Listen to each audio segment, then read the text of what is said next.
What's up, freak bitches, wherever you may be, however you may be watching? Thank you for giving us just a little bit of your time. Gonna be a little bit of a different show tonight. You're not gonna see me. You're gonna see Jeremy and his crew do their thing. We're gonna do something a little different. We're gonna talk some anime tonight. So I want to turn this over to Jeremy because he knows a lot more about that stuff than I do. But before we do go over there, I do want to remind you guys that we have a Discord channel where we can keep the conversation going about films, television, movies, and all the stuff that we like to talk about when we're not live. So get it if you get a chance, go down to the comment section or to the description below. You can find a link to our Discord server there. Now, what I will do now is I will turn it over to my hetero life mate Jeremy, where he will talk about all cool things anime. Jeremy, go ahead. Wow, thanks. I don't know what to do because this is the first time I've done this. So, yeah, like Frank said, he, I guess, is just going to sideline himself and just listen to us be huge ass nerds about anime. And the hilarious thing is I at least picked, or I don't know about Rose because he doesn't even remember my fucking name. But, yeah, y'all know what happened. But I picked one of my good friends, Corey, who will make me sound like a complete fucking incompetent idiot because this man knows more about anime than I could ever probably hope to know. I probably feel the same way, to be honest. So yeah, we're in the same boat. Right. So since I will put you on the spot, Rose, what is one of your animes that you would like to talk about? Well, I generally like to watch like some of the slice of life stuff, some of the action shonen stuff. So one of the five. So I told I was putting this list together, and I really don't have a specific order for these shows, except for one of them. So I'll save that one for last, obviously. But one of my favorites, I would say one of my favorites is Lucky Star, which is a pretty good slice of life anime that follows the Hiragi twins, Tsukasa and Kagami, and their friend Konata, and their teachers and everything. And I just like how the show just like kind of like portrays their daily lives and stuff, and kind of like the antics they get into in school and stuff. It's a pretty interesting show, and I like it. It's good stuff. I've watched it a few times. I don't have all of the manga because for whatever reason, I don't think the last volume was ever released in English, so that doesn't make sense at all. But it's a show I've watched a couple times. I've read some of the manga, and I really enjoy it. So I think if you like slice of life shows about high school teenage characters, then let's be real. That's what a lot of anime is these days, and has been for a while. But if that sounds like something you're interested in, maybe check that out. Yeah, I was gonna say that.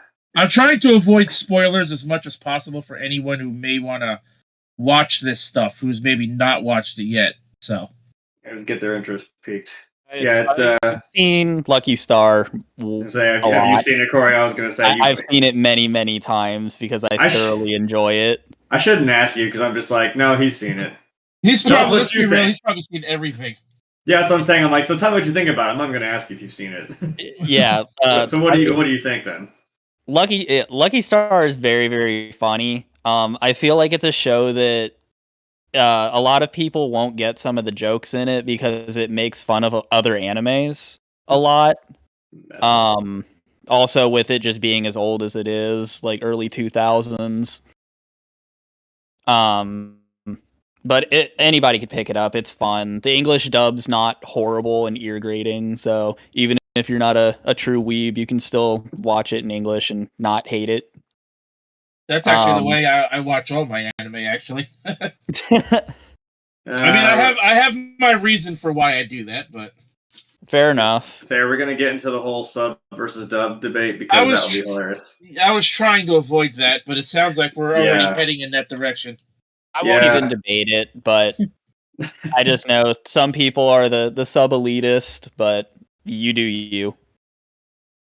Pretty much the way I feel. I wouldn't call myself an elitist, but sub is better, so I'm just gonna. Anyway, moving on.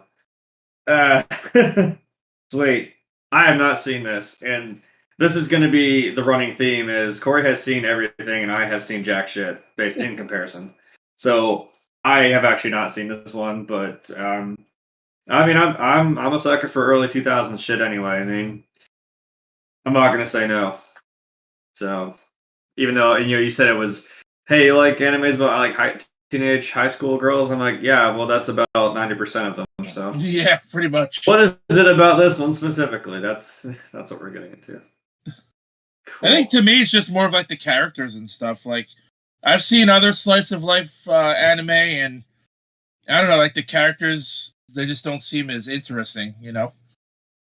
All right, fair enough. Lucky Star's got like a pretty big cast too. I mean, you have the 4 main girls that it focuses on, but there's also like 5 or 6 more in the background that are actually like there and not just background characters. Oh, that's nice. At least you can get some of the background characters in there. Cool. So, and that and the Lucky Channel thing at like the end of every episode. Yeah, is pretty Lucky funny. Channel was funny. dear God. See, and that's the other thing is half of these I'm going to be like, do I even want to ask? Because I feel like that's what part of mine are going to be. Is it's going to be. I think because Corey did this shit to me. You did this to me. I think I found a weird niche of like, oh, I'm into like the ecchi kind of stuff. Like, it's kind of edgy, or it's like, oh, it's really just sexually perverted. I'm like, well, whatever. I mean, I watch some of that too, but like, I won't go out of my way to watch that. If it happens to be within an anime I'm watching, I'm fine with it. But like, I don't just go to that genre just to see what's out there to watch. You know? I don't know. I like dumb humor sometimes.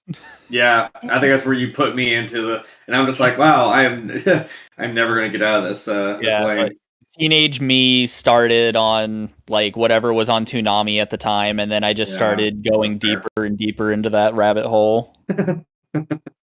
That's how it always goes. Sweet. All right. So we will move on then, unless anyone has any final thoughts about that. Mainly you two, since I have no idea what it is. Nah, I got none. All right. So then, Corey, what is your first anime to discuss? Well, I guess I'll just pick the slice of life that I have on here. Probably one of my all-time favorites, highly recommended to anyone. It's called Clanad. Oh, I love that show. Yeah, good shit. Yeah, I told you. I think it's a good one. So Clanad is it's an anime based off of a visual novel, and the visual novel had a lot of different routes. There were different girls you could follow, but the anime only focused on like one of them in particular, and that was Nagisa. And so the whole story is basically just main character being typical edgy, like I don't care about school main character, but he has like this darker past life with his parents that kind of made him the way he is, until he meets this girl who's really, really awkward. She's like talking to herself on the street, saying like her favorite foods and shit, and he's just like, oh well, maybe I'll like talk to her, and he starts getting involved with her. They actually end up getting married. And the second season focuses more on their life after school, so it's not just a high school slice of life. I don't want to go too far into it because a lot of spoilers can ruin like how good this show actually is. It's a very, very emotional show, and that's why I like it. I like Tomoya's best friend. He was pretty funny. Yes, Tsunohara. Yeah, Tsunohara. Yep. I freaking loved his character. He was great. Yeah, he was a troll. Always love trolls. So, I'm judging by his reaction, Rose, you have seen this. I have seen it. I actually almost put this one on my top 5, so now I'm glad I didn't. Right. Right, fair enough. Everything Corey said is, valid, and like you said, like spoilers. It's easy. It's like easy to spoil this anime without meaning to. I will say this though, like towards the end of the anime, It kind of leans into like a sad ending sort of way. That's how I always feel say about it's a it. happy sad. But Like a bittersweet kind of thing. like I like the characters. You know, all the characters are great. The OVAs I didn't particularly care for though, because it kind of like rewrote Tomoya's character and like who he was, you know, being involved with the two OVAs. Yeah. The OVAs were supposed to be based on like the other routes in the game. Like if he would have picked that girl instead. Yeah, because I didn't play the visual novel before I watched the show, so I was just kind of like not put off by the OVAs, but it's like, wait a minute, what? At first, it really didn't make sense to me, and then I was like, yeah, it's whatever. You know, it's probably just like an alternate. Obviously, it's not part of the story. It's, you know, I wouldn't say filler, but like maybe, you know, like an alternate, like you said, an alternate ending or an alternate like route. Yeah, because I didn't particularly like it either. Because I mean, they're trying to cram like 10 hours worth of content into like a 20-minute episode. But I will say this though, like I said, because I like I watch all my anime in English, and I am a big fan of voice actors. I have a lot of respect for voice actors. In my opinion, I think the cast, from what I can remember, who was in it, I think the cast was pretty good. Like, Lucy Christian was Nagisa in English. And then you had Greg Ayres, who unfortunately recently lost his brother Chris a couple weeks ago. Rest in peace, Chris Ayres.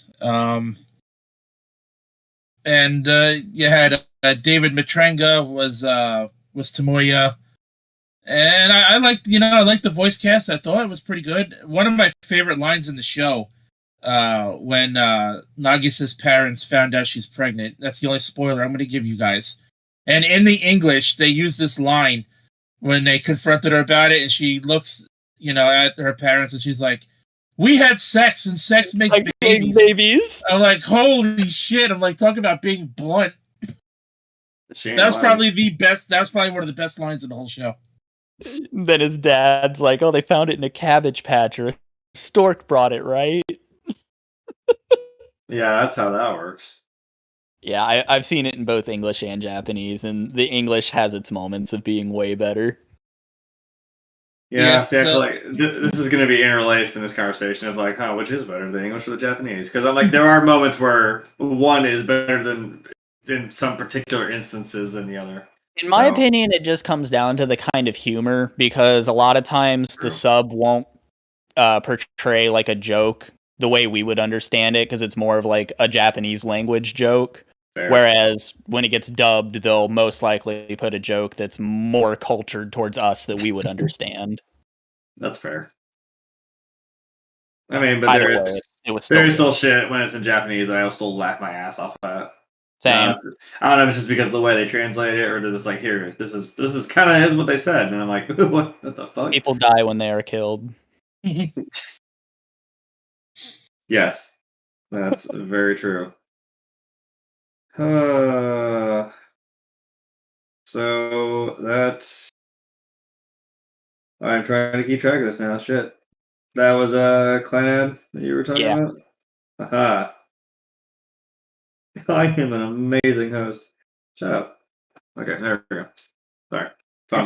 I'll be honest, I'm surprised I'm 1 for 1 in the department of these shows I've seen already from you guys. Well, like I said, it's you already know my answer. I have heard of this one though. I mean, I will say that it's usually okay. At least I've heard of it, but I have not watched it myself. So I'm glad you guys took the conversation somewhere, because I have nowhere to go with that. I kind of feel like that's going to happen to me later on in this video. I don't know. Like I said, we're only one deep in this. This could get interesting here real quick. Okay, so I guess that means it is my turn then. Do it.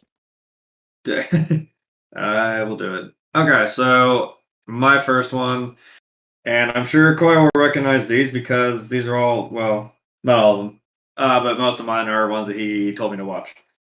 So the first one is Sora no Toshimono, or for the English people, that is Heaven's Lost Property. Ooh, I like that one too. Well, look at that. Hey, look, one I've seen and I can talk about because it's my turn. And he's actually seen it. I know Corey has too. Many times. Yeah, I can admit it. I have seen this multiple times. So basically, again, I understand. We're trying to give a good basic synopsis without ruining too much shit. It revolves around this kid, Tomoki, who just, I think we can all relate, just kind of wants the simple life, the quiet life, you don't want to be bothered by anybody, you just want to you want to come home and chill and just not do shit. I understand that, and I feel it. And then his life's turned on its fucking head because, as the title suggests, there is a girl that falls from the sky who happens to be this robot angeloid type deal. Just butchered the fuck out of that. But since he is the one who found her, she now becomes his servant and has to obey every one of his commands. And honestly, since Tomoki is, of course, a pervert, and you just need to take one. I mean, look, I'm going to plead the fifth, but I'm just going to say it. If you just saw Icarus, you'd be like, damn. Yeah, damn. Can you blame him? And the thing is, she can't reverse. She can't, not do something that he tells her. So, of course, the first thing, he's like, oh, yeah, why don't you take your clothes off? She's like, okay, cool. He's like, no, stop. She's like, no, I can't. I'm like, it's like, if that just doesn't sum up the whole show, it's like, you're going to get yourself into some fucking deep shit here, dude. And this is kind of one of those ones that's like, some of these animes, that's like, shenanigans kind of ensue, first off, and then it just kind of gets... And then it gets real. You kind of like, okay, wait, where'd she come from? Where, what happened?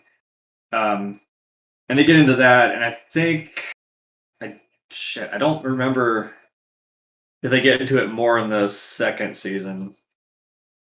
But the second season, it starts to go into it, but the last movie they did is what really dives into it. Okay. I think I actually saw that. I don't think I actually ended up seeing the movie, unfortunately. There was the Angeloid of Clockwork was the first one. Yeah, and I don't remember what the second one was called. Yeah, there were two, I think, because I was like, oh shit, there's two things more that I need to watch with this. Yeah, I know they got into it a little more, and they got more of the angels, which was kind of sweet. I know Nymph just kind of shows up out of fucking nowhere for no reason, just not even announced. She's just there. Like, okay, all right, sure, we're doing this. And then you get Astray, you get the third one, and then you get that. What was it? What was her name? Chaos. The Chaos second is great. Chaos is. At first, I'm like, "Oh Jesus Christ! Can we not?" And then I don't know. I don't know. Once you see the whole thing, it's interesting. I'll just say that. I feel like I remember a scene in that anime that included exploding panties or some shit. Yes. Migrating, yes. Eventually, then exploding. See, that's the funny thing. I actually started to get Rachel into this series, and this is how I pitched this show to everybody. I'm like, here, you want a fun little, perverted anime? I will give you 2 words. Migrating panties. What? You heard me. That's exactly what I said. I'm like, yeah, they do that. And then, 2 episodes later, when you kind of forget about it, they come back. And then, like you said, yes, they start exploding. And no, I'm not going to explain it. You should just watch it for yourself and see exactly what I'm talking about. It's a fun time. Indeed. So, yes, you both have seen it. Do you have any opinions on this, Rose, or anything to add to it? I'll be honest, I've only seen the show one time through. And it was probably, I want to say, about 7 or almost 8 years ago now. So I don't remember this one as much as I remember some of the other ones we're going to talk about. So I think I'd have to decline on maybe adding, more to the conversation on this show. But I will say it is definitely funny. It's got its moments. It was worth watching.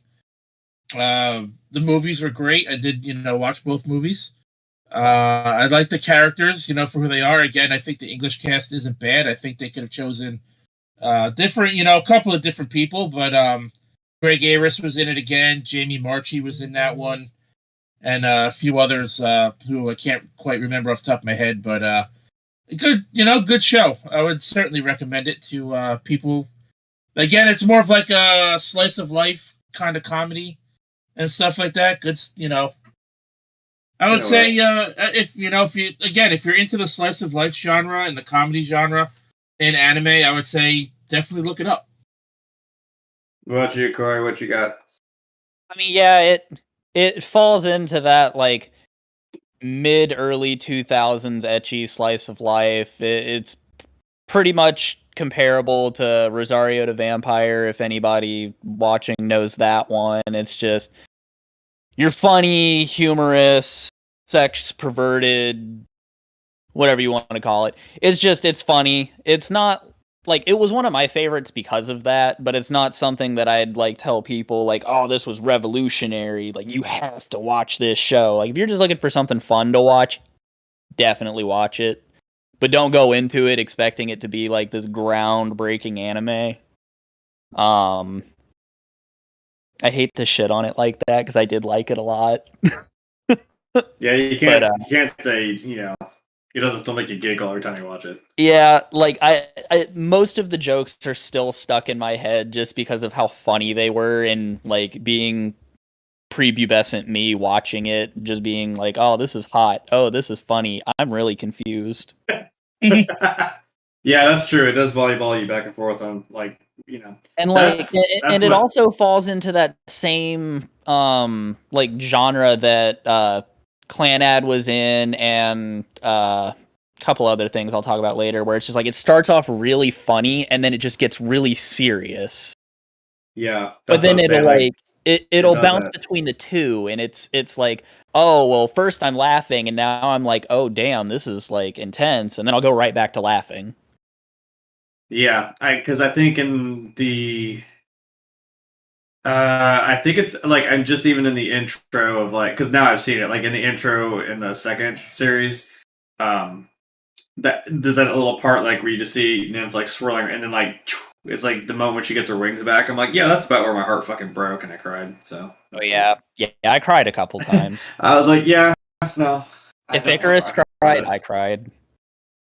Right, and she doesn't have emotions. Imagine that. Right. But she smiled. She smiled once. Watch the show to find out where she smiled. Right. And what happened because of that. Cool. That's about all I got. Yep. That's a stamp of approval all around the horn. So that leads us back to Rose. What is your second anime? The second one I'm going to go with, I think I'll go with Fairy Tail, something I'm sure everybody's seen. Nice. Certainly one of the, say, mainstream when it comes to anime. At least it's not Bleach. Fairy Tail, I liked Fairy Tail because it felt, to me, it felt similar to Dragon Ball, as to, the main characters always getting stronger. As the show goes on, you have all these different arcs where you have one, major villain of the arc, and you go through all this shit, and then there's some filler episodes, of course, to drag out the story. And you have characters like Natsu and Urza and Gray, Lucy, and eventually you'll meet Wendy and Dajil and other characters, and they're in this group called the guild called Fairy Tail, and they take on like other guilds that are portrayed as the villains throughout the shows. There's an arc called the Grand Magic Games, which is, I believe, in season 3. I believe it starts in the mid 70s. The Grand Magic Games in episode wise. It officially ends what would be considered the first like airing of it before the 2014 season started. And like I said, it's got some comedy in it. It's, action, a lot of that Dragon Ball almost like fighting scenes, only without all of the yelling and the teleporting around and stuff like that, where in some, like, in Dragon Ball, we might talk about this if any of us mentions that show, which I'm sure it's going to come up. Gee, what shirt am I wearing today? I can't imagine we're going to talk about this. So, yes, like in Dragon Ball, you'll see some of the fight scenes. It'll just look like little like blurs on the screen moving around. In Fairy Tail, thankfully, that really doesn't happen. But I like how the characters, story progressions, increase throughout the show. It's got some comedy. It's got a lot of people in it. So many different characters in that show. It's another show where, you have the main group of characters, like your main 3 or 4 characters, but then all of the side characters aren't just side characters. Like they get their own character, progression and stuff throughout the show. It's really neat. Something that stood out to me. And I'm really excited for the Fairy Tail 100-Year Quest season that's coming soon. So, Woo! Corey, good stuff, in my opinion. Corey, I know you've seen this because you definitely don't have a tattoo of this. Do you want to talk about Fairy Tail?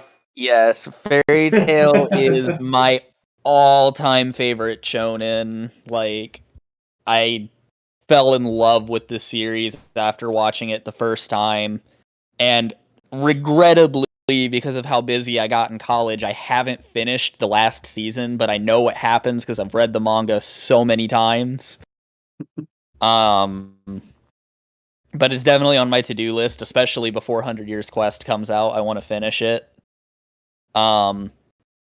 What Rose said on the mark, like, this anime does a really good job of incorporating all of your background characters and making them feel like they're more than just a background character. Like, they all end up having, like, their own story. Some of them only last a couple episodes, but some of them get, like, almost 5 or 6 just dedicated to this one story on a character that, like, will disappear during certain arcs because they're a side character. They're not the main focus, but they're still there. Just like one example that I really like is Kana.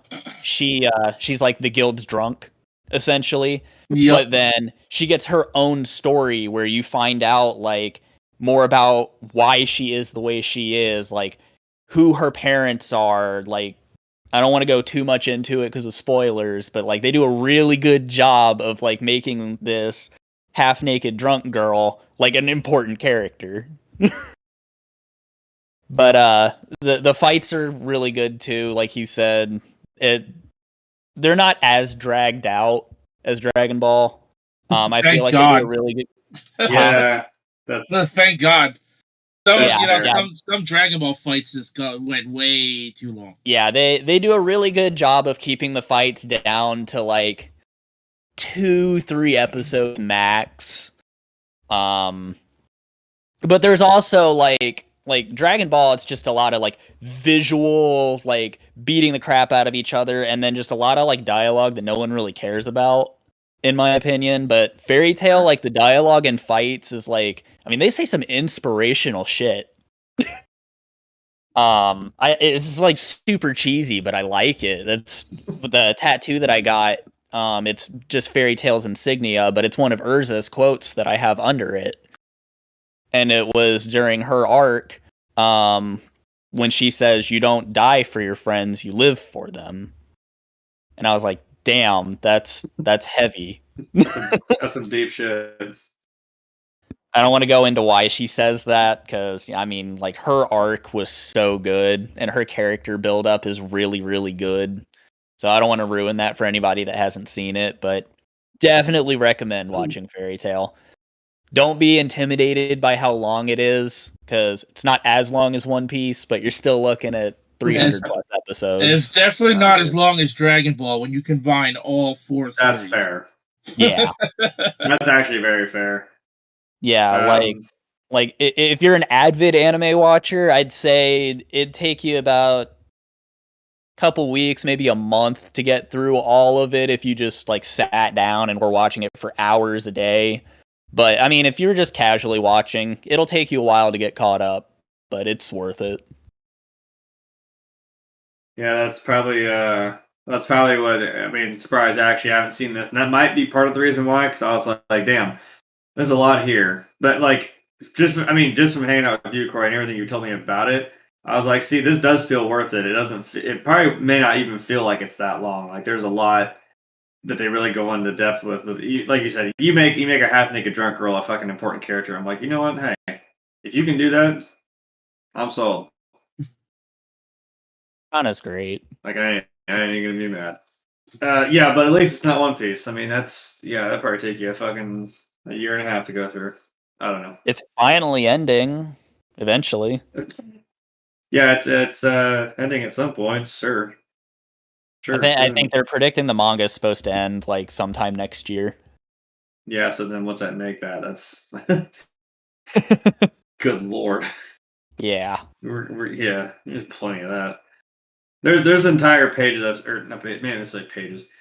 Things that I've seen are dedicated just like here, this is all filler.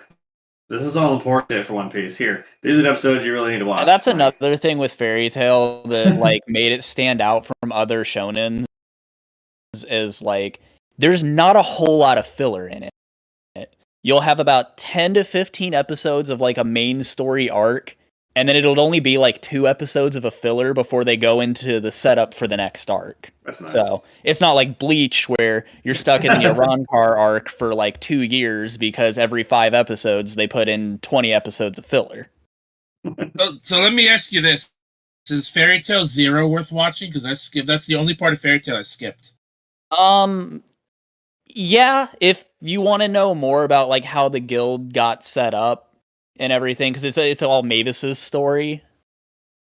I would recommend it, but so it's kind of like a prequel. It's not something you'd have to watch to actually like fully engross into Fairy Tail.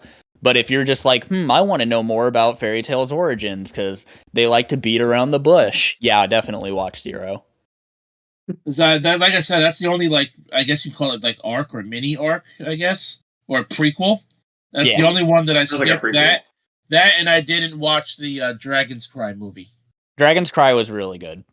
Which actually was in theaters, if I remember correctly, but it didn't come to my local theater like some of the other anime movies of recent years have. So I didn't get to see that one either.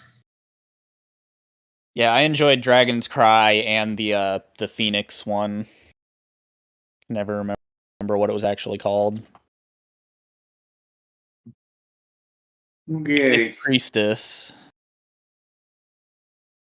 Yeah, they were both good. The movies are definitely more on the like the non-canon story route, but they're still really good.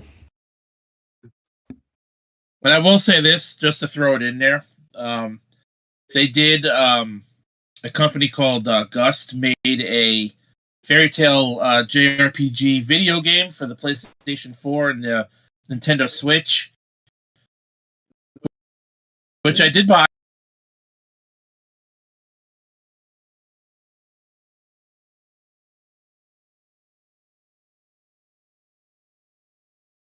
I thought like the gameplay was going to feel more. That was the case.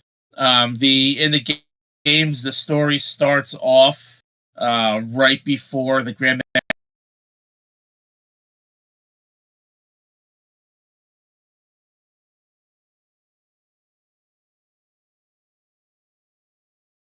A pretty good game, decent game. It's got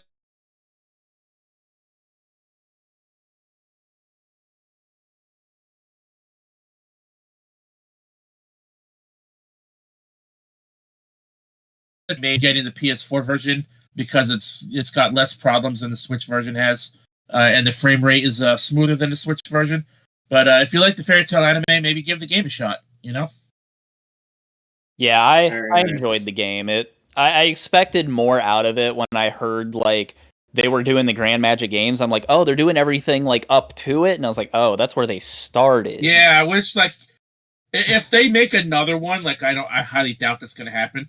But if there's another one, I hope like they do like a prequel, like they go backwards where they do everything that led up to that point. Yeah. I'm looking at my Steam account right now. I played it for 75.1 hours. Not bad.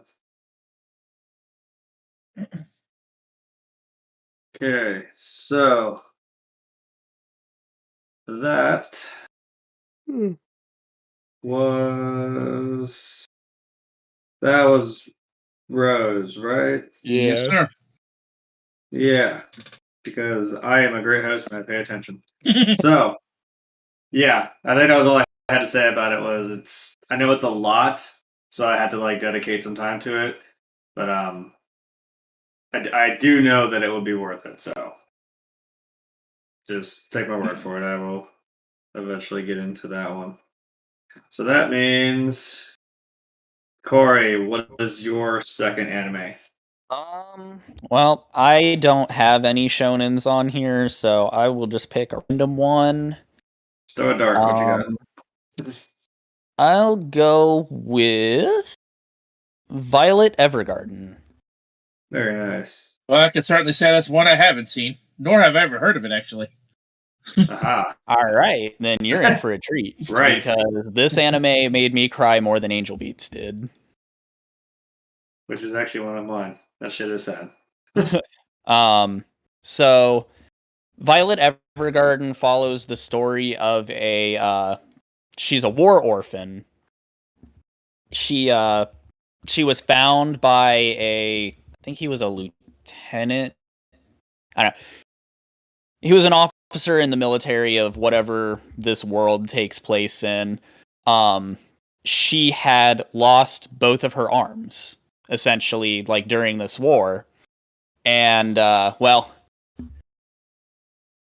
trying not to, like, explain too much, because I don't want to give out too much of the story, but essentially what ended up happening is he took her in, she lost her arms, they gave her these prosthetics, and they kind of like turned her into a war machine. Like they pulled her into the army, and basically because she was a child, she was small, she could get into places the adults couldn't. She was able to do like stealthy missions that people couldn't, and it turns out she was really, really good at killing people.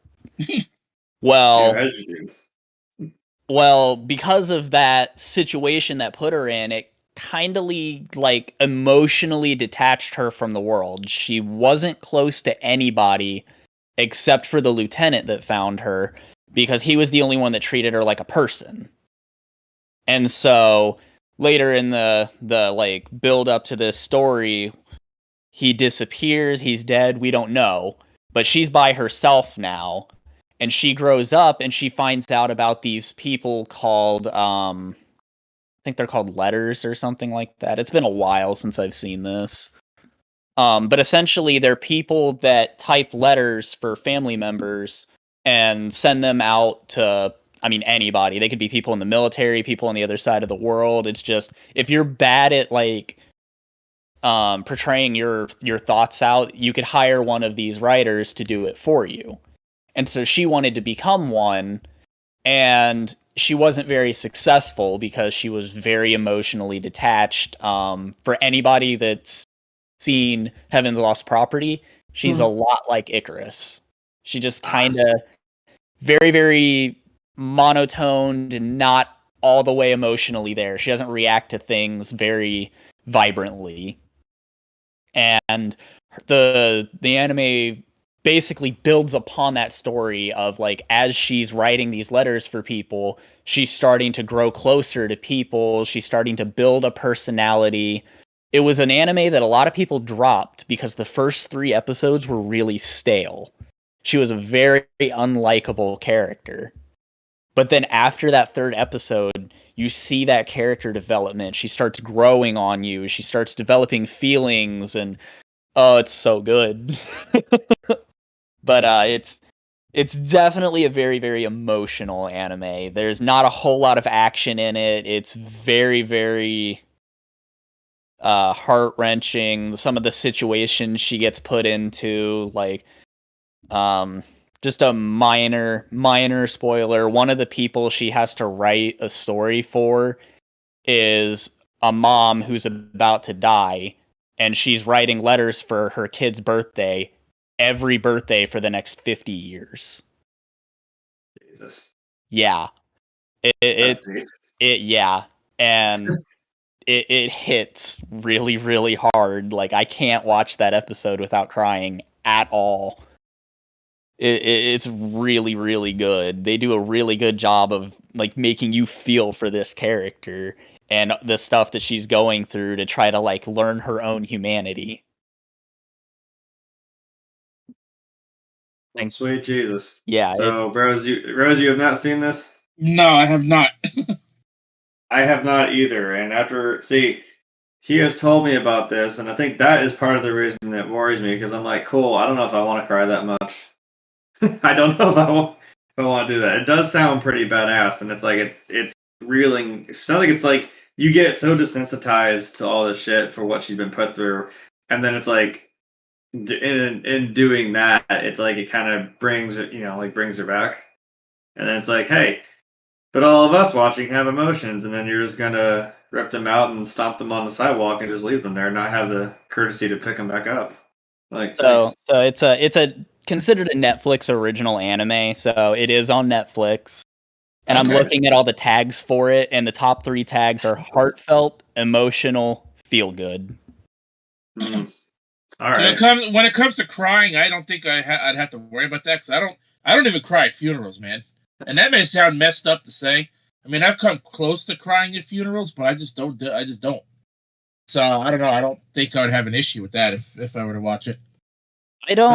I don't really cry in public. I'm the same way. I don't really cry at funerals, but like behind the scenes, I might. But I mean, watching this anime, like I've seen it maybe 6 times at this point from showing it to other people, and I've cried at the same spot every time. Jesus. It's good. It pulls at the heartstrings. I feel like I'm the same way. I'm like, yeah, I'm pretty sure I would. There's some shit that's gonna make me fucking tear up. If that's just one of the fucking, letters for the people she's writing for, I mean, holy shit. Yeah, they're telling me, but they're seeing it. Yeah, throughout the entirety of the anime, she writes about 5 or 6, I believe. And I mean, just each one is just better than the last. Snowballing right along. Okay. Yeah, I think because I know you were telling me about it a number of times, and I'm like, yeah, I feel like I had to emotionally prepare myself if I was going to watch this one, for sure. Maybe I won't watch it by myself or something. Okay.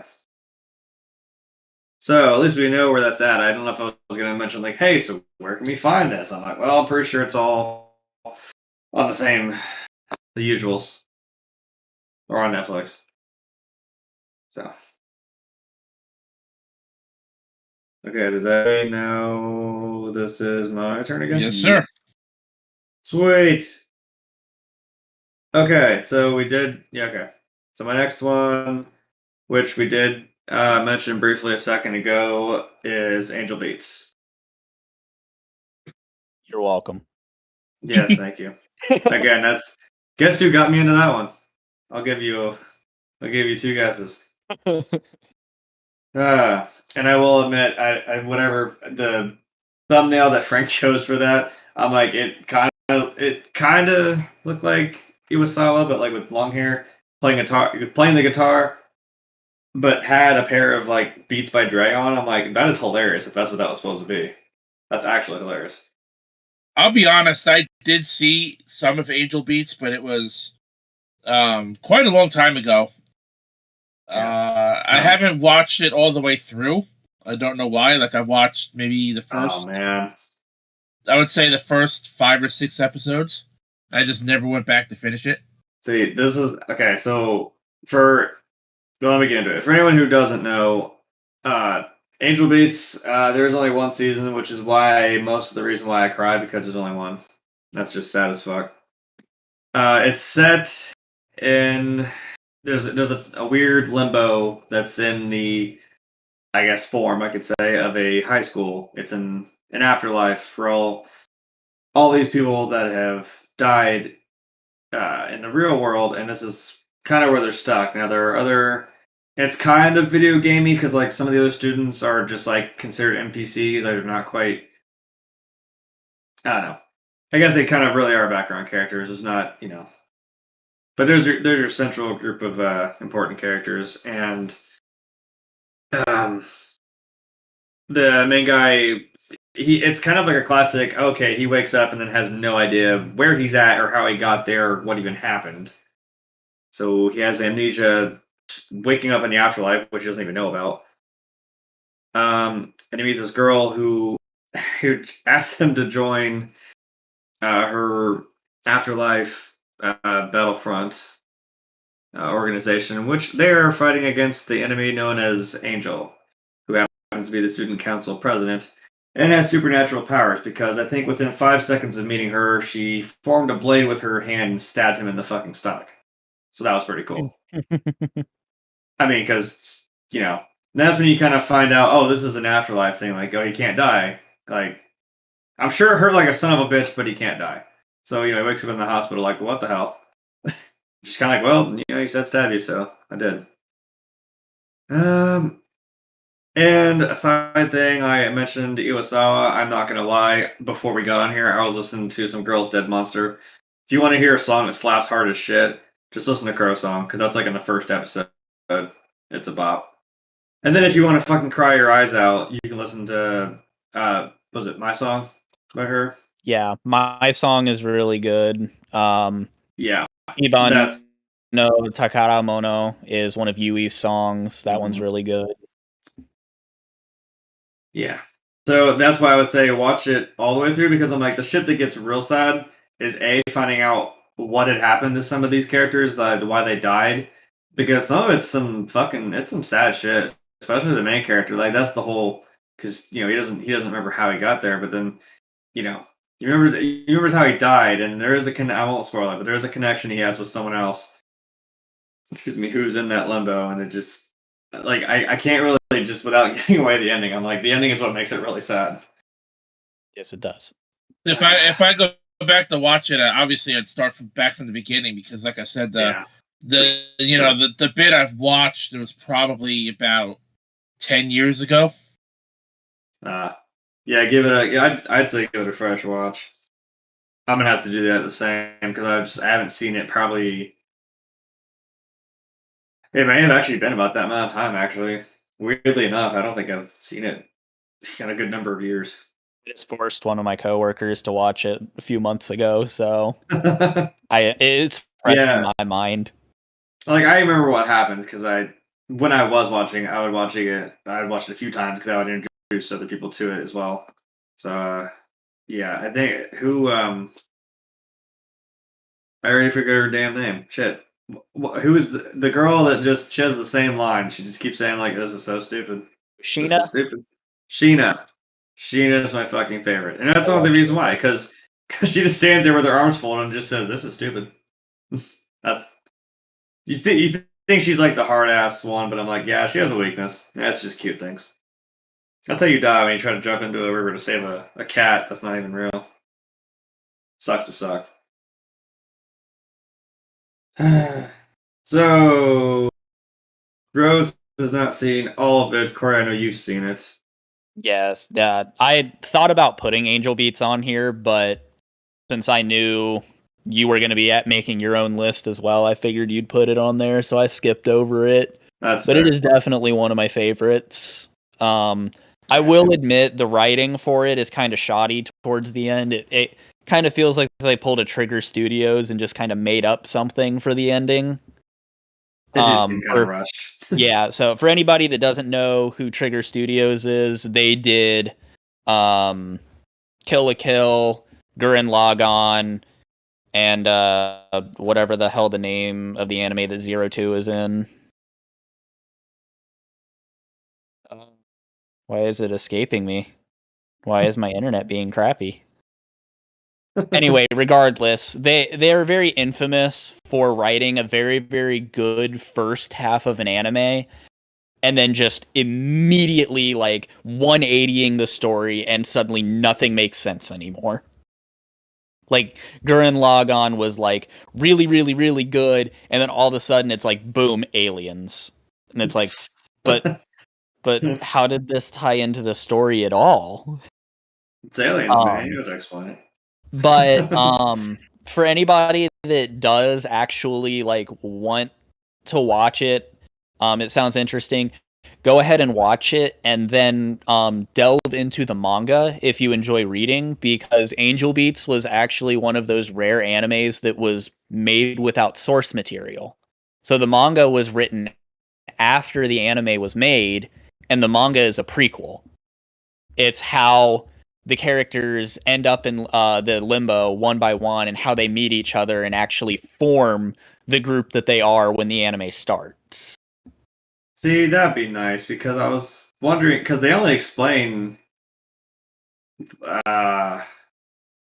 of the characters, I think? Yeah, they only talk about like 3 or 4 of them. Like Onatashi, they talk about the Yuri, Yuri, and Iwasawa, I think.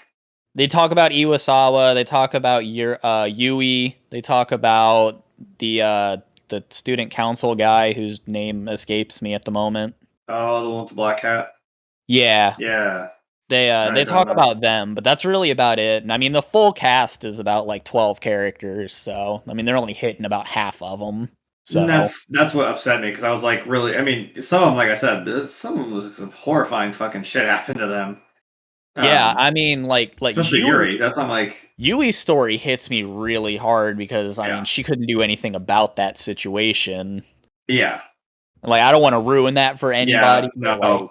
Like Yui's story is experience that one for yourself. That's so good. That's it. Yeah. So that's why I was like interested in, like, okay, so what happened to everyone else? Like that's the thing. I thought, okay, you have a thing you could make a really great story out of. You could like delve into each of these characters and really take this somewhere. And then, like you said, it just kind of was like, all right, turn around, boom, done. That's it. It's like, yeah. And I'm like, okay. Yeah, they spend like 8 episodes of this like world building, and then they just turn around and like you get 2 episodes of like really, really good action, and then it's just 2 episodes of, hey, this is the end. Okay, we're gone now. we're gonna give you a little tease at the end, like, hey, look. Yeah, like, no. There's the possibility that they could have expanded on this, and then they never did. Yeah. So I guess if that explains it more, maybe that's a good thing. Damn. Yeah, the bastards trolled me sometime last year, because they were like, oh, they started showing stuff for Angel Beats again, and I was like, oh, are we finally getting our season 2? And it was a fucking pachinko game. I was very angry. Nope. That, you know what? That would be one of the few things that would actually break the fucking internet. If you actually give us a season 2 and actually, not fuck this up. Can we get season 2 of Monster Musume, please? Ah, shit. I think somewhere on there, I thought. Oh, where's my arrow? Okay. I thought I saw this thing was on Netflix. That's. Yes, Angel Beats is on Netflix. Dope. Rachel, I know you're listening. Well, I guess I have an easy way to watch it then. Right. They're watching this, because I was like, I don't remember how he found some episodes of Sora. I had to probably finagle some crap to get it. I had to dig around on the internet a lot. Yeah. Especially after Kiss Anime went down, I just started torrenting everything. Yeah, I remember the days I used to do that. Yeah, it is on Netflix. Okay, cool. That's easy. That's, like I said, it's 1 season, quick and easy. And I think it's 13 episodes, I want to say. Yeah, I believe so. And then there were 2 OVAs. Yes. Yeah. The OVAs are not on Netflix, though. You'll have to dig those out somewhere on the annals of the internet. Right. Which one of them is not really as important as the other one. One of them is just kind of like a recap. Yeah, I hate recap episodes. I skip those all the time. Yeah, one of them is kind of like that. But I even skip those if they have like well, not to derail the subject here, but when like Dragon Ball has a bullshit episode that has like no bearing on the plot whatsoever, like it's so far filler that even filler is good compared to that. I skip those too. That's fair. That's fair. Let's see. Okay, so that was me. Yes, Angel Beats. Yes. Okay, so that brings us back around the horn to Rose. What is your third anime, my good sir? I'm going to pick another slice of life kind of show. and that one is called "And You Thought There Was Never a Girl Online," which is a pretty good one. Now, I like this one a lot, and it's not mainly for like the context like of the show, like everything that goes on in the show itself, but because I can relate to doing what the characters did in the show when they all hang out together and they're playing this online video game all the time. The game in the show they play is called Legendary Age. I can relate to doing this because back in 2003, when online gaming was just taking off and getting really popular, that was around the time the SOCOM 2 video game took off, and everybody was playing that game online. I remember it was me, my older brother, two of our friends, and our cousin. We always got together to play that game online all the time. And watching this anime whenever, the group of friends would be sitting around playing this game together online and having a good time, it just brought up those memories that I had of doing that with my brother, our cousin, and our friends. And that to me, placed that show in like a special place, like in my heart. Like I would go back to watch that show, just because of like the memories, like it made me, it brought up and like, wow, if I could do that, like if we could, I would do that all over again. Hell yeah. Well, it's a good show, another slice of life type anime. The group of friends, like I said, they get together, play an online game. When they're not playing the game, there's some shenanigans that goes on between the group, and it's good stuff. If you like slice of life, again, it's something you might want to consider checking out, especially if you're a gamer too, and you might have similar memories to me involving online gaming.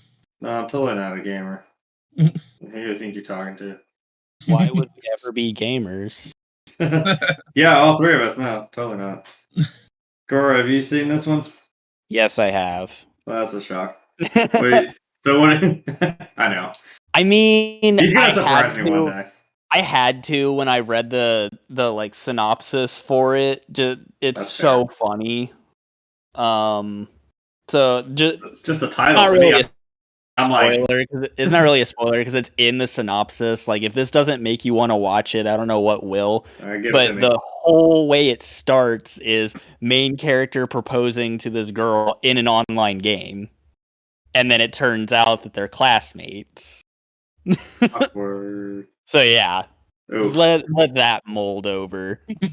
But that's real fucking awkward. But yeah, it was a funny show. I got a lot of laughs out of it. It did kind of remind me of back when I used to play League of Legends, like the trash that I am, with a group of people that I used to play with. We were all really tight, close-knit, even though we didn't live around each other. We were from all over the states. But I kind of felt that same relationship in this show. Just they were all this like really close-knit group, IRL and in-game, and it was just fun. It was a nice break from the typical isekai genre that's been going around since Sword Art Online exploded. And that's one of the reasons I didn't put SAO on the list, because I didn't either. I feel like that one's too mainstream, and like I know, like Sword Art Online is one of those animals. Anime is like either you're gonna love it or you're gonna hate it. That's kind of how I feel. Based on people's feelings regarding that one, which is why that was another one I would have considered maybe like a bottom tier bottom tier honorable mention, but like I just could not put SAO on my top 5. At least it wasn't the actual video games they made of them, because some of them were just kind of like, hey. Oh yeah, if you want to talk about low budget anime games, you don't get any. I don't think you get any more low budget than those. Yeah, I bought one thinking that it was gonna be great, and I'm just like, this. Okay, I played it for. Honestly, it was. I hate to say it was very forgetful. I'm like, okay, I got really bored really fast, and I moved on to something else. It may have Like- also been the year that Fallout 4 came out, so maybe that was why. I just like to Yeah. remind that instead. I mean, I know my avatar picture is Kirito, but I will trash talk SAO to the end of time because We all will, trust me. it was a really good concept at the time, but there were other animes that had come out before SAO that I feel were a lot more viable to the isekai genre. Like Gate came out around the same time. Gate was really, really good. Log Horizon was basically SAO before SAO. And if you want to delve into like that whole going into a video game kind of thing, I would recommend Log Horizon over SAO. But yeah, I'm so isekai'd out because of SAO. It's just ridiculous. Like I have my select few that I'm watching right now because I'm invested in the story. I might use one of them as an honorable mention. I didn't put it on my list, but I debated on it. But going back to what we were talking about, it's not an isekai, but it's an isekai, and it's not, but it is. You know what I'm trying to say, but it was a nice break from it. Not the same, I guess what you're trying to say. Yeah, like, I mean, for about 4 or 5 years, it was just isekais were just dominating everything, and I couldn't take it anymore. It was like your choices were watch an isekai, watch a rom-com. Those are about the only things coming out for, like, the majority of my time in college. Kind of like when shonen anime was, like, taking over anything, when you had, like, One Piece and Dragon Ball and Bleach and Naruto, like, all airing at the same time. Like, Jesus Christ, man. Yeah, enough is enough. It's like trying to play video games now. Hey, do you want a BR? No? Well, too bad. It is now by law that you have to have a battle royale. I'm like, I don't care. What? Why are we playing Tetris? It has a BR. Look at how it does. I don't even think I'm fucking kidding. It does. It does, yeah. Because that needs to be a thing. God damn it. It's actually really good, though. Don't fuck with me. I want to hate it just because the sentence that came out of my mouth, like, Tetris has a battle royale. I'm like, shut the fuck up. If you told, like, 10-year-old me, what a battle royale was, and then told me, hey, Tetris is going to have one, I'm like, fuck no. You know, it's even more ridiculous, though, is the fact that Pac-Man has one.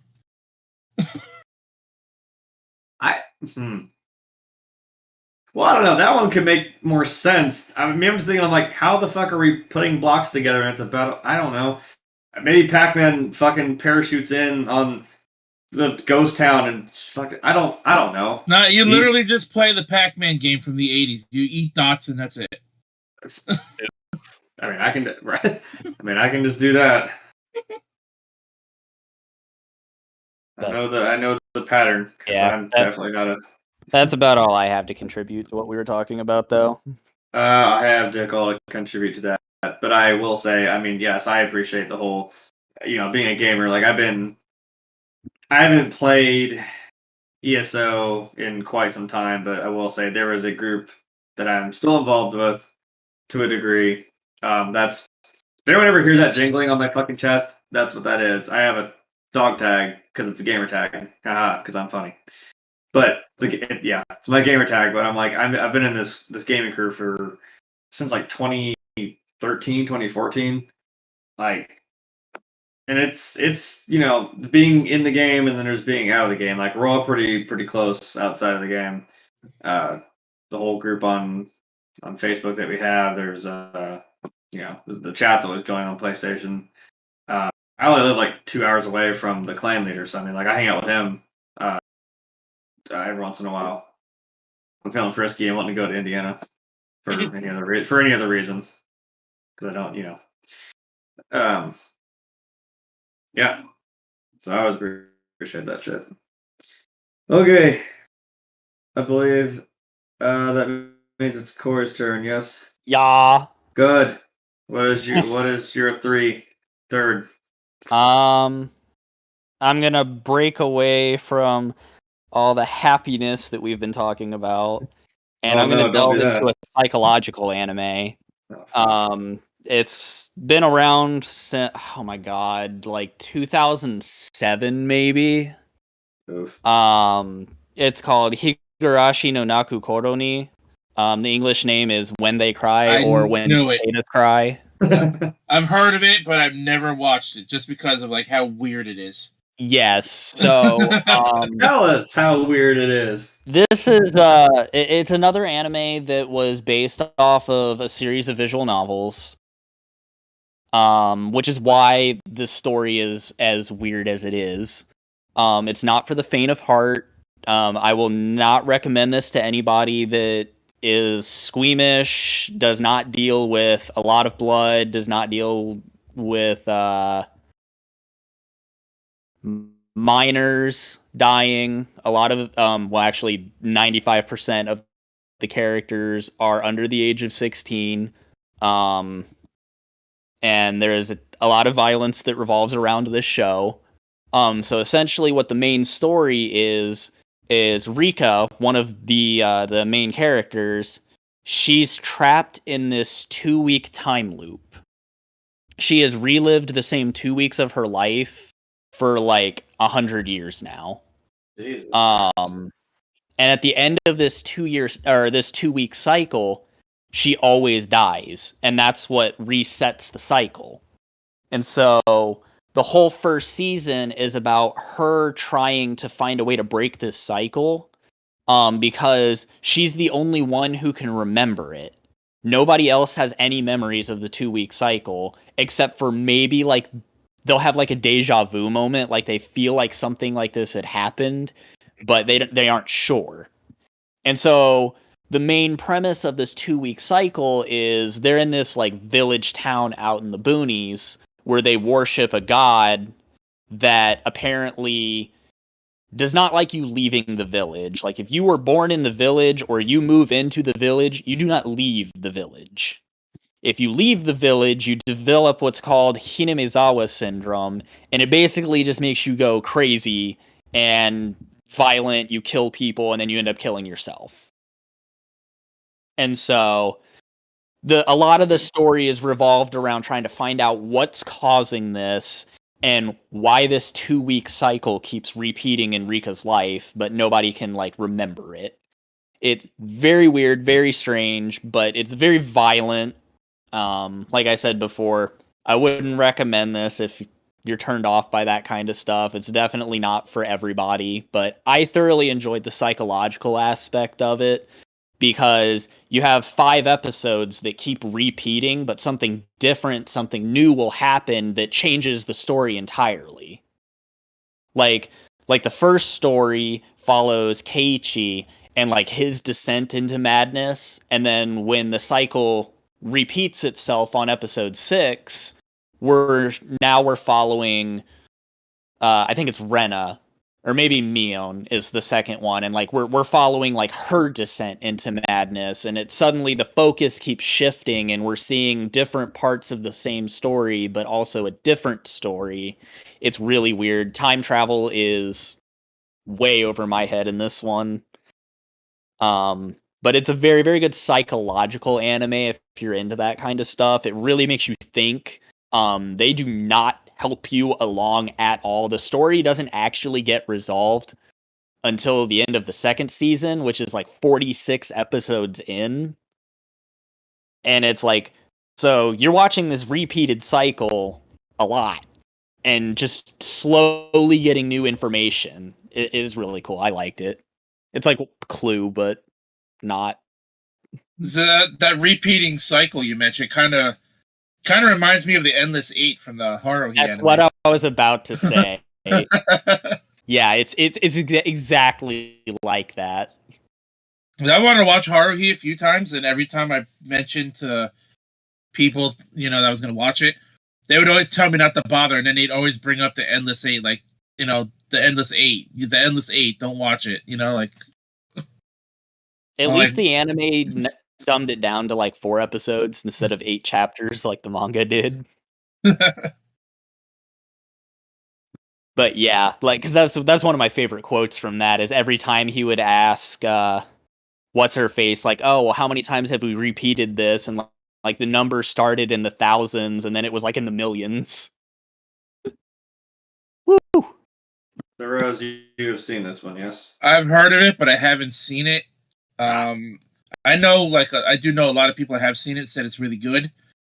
To me, like, see, I'm kind of weird in a way because, like, Really? Corey mentioned, like, this is like a bit of a weird anime. It's got like a lot of violence to it. Like, I love me a good violent video game, especially Mortal Kombat, but I can't bring myself to watch like a violent anime. You know, I don't know why. Like one of those fuckers who's like, oh, I hate tomatoes, but I like ketchup. Like, what the fuck? I mean, I am weird like that. I don't eat oranges, but I drink orange juice. So. God damn it. I do know a lot of people are turned off by the fact that all of the characters are children. So it's like, these are kids killing each other. I could see how not a lot of people would want to watch that. Yeah, I know, but we're fucked up people. I mean, I would watch it. Right. I mean, because, like, I don't know. I'm not saying I'm desensitized. Like, that's what makes it kind of fucked up, because I'm just like, oh, dear God, this is what's going on. I mean, I don't know. I'm weird that way, too. I'm like, I'll watch bloody gory shit. I'm going to... Corey probably knows what it is. But, like, there's one I'm going to say for last that's... It's like, yes, it gets violent, it gets kind of dark, and there's some fucked up shit in it. So... I know exactly what you're talking about. I'm pretty sure you know exactly which one I'm talking about. I'm like, see, when you said that, I'm like, well, one of mine. There's some dumb shit that happens in that. That's yeah. You're talking about children getting getting killed. Like, yeah, fun. like I don't like this anime because it's children killing each other. I like the psychological world building that comes from it because yeah, that sounds fun. Like I had no idea who the main bad guy was. Like I could not piece it together until they finally just out and came in, said like, oh yeah, this is the bad guy. Like this is why everything keeps happening. And I was like, damn, I would have never guessed that. At least it keeps you kind of going because, like you said, I wouldn't mind. That's the fun part. Is probably like watching it, but you're like, wait, so what's gonna happen? Like, what's different this time? What does this do? It's maybe I don't know if it's slow burn is the right term for it, but maybe it seems like it just kind of goes, and then you're like, oh shit, there's the big reveal. Yeah, and I mean like it's the butterfly effect thing that's really cool because like one of the early stories is Keiichi wins a doll. And two of the characters, they're twins, but he doesn't know about the other sister for a while until this part of the story comes along. Well, when he gets the doll, he gives the doll to one of the sisters, which caused the other sister to go crazy, and that's what started that loop. Well, then later on, they revisit that story, but he gives the doll to the first sister instead of the second one, and then that in turn caused the other one to go crazy, and this whole other sequence of events started. So it's like, yeah, it's crazy the amount of thought process that like went into this. And then just recently they revamped the series. They came out with a new season last year, well, this year technically, that is actually an addition to the old series. It picks up where the old one left off and kind of creates this whole new world because Rika's no longer the focus in it anymore. And I have not finished the second part of this, and I need to, because I want to know how it ends. Yeah, shit can change real fast. I'm pretty sure. But, yeah, that... I have not seen that, but that actually sounds kind of awesome. I'm not gonna lie.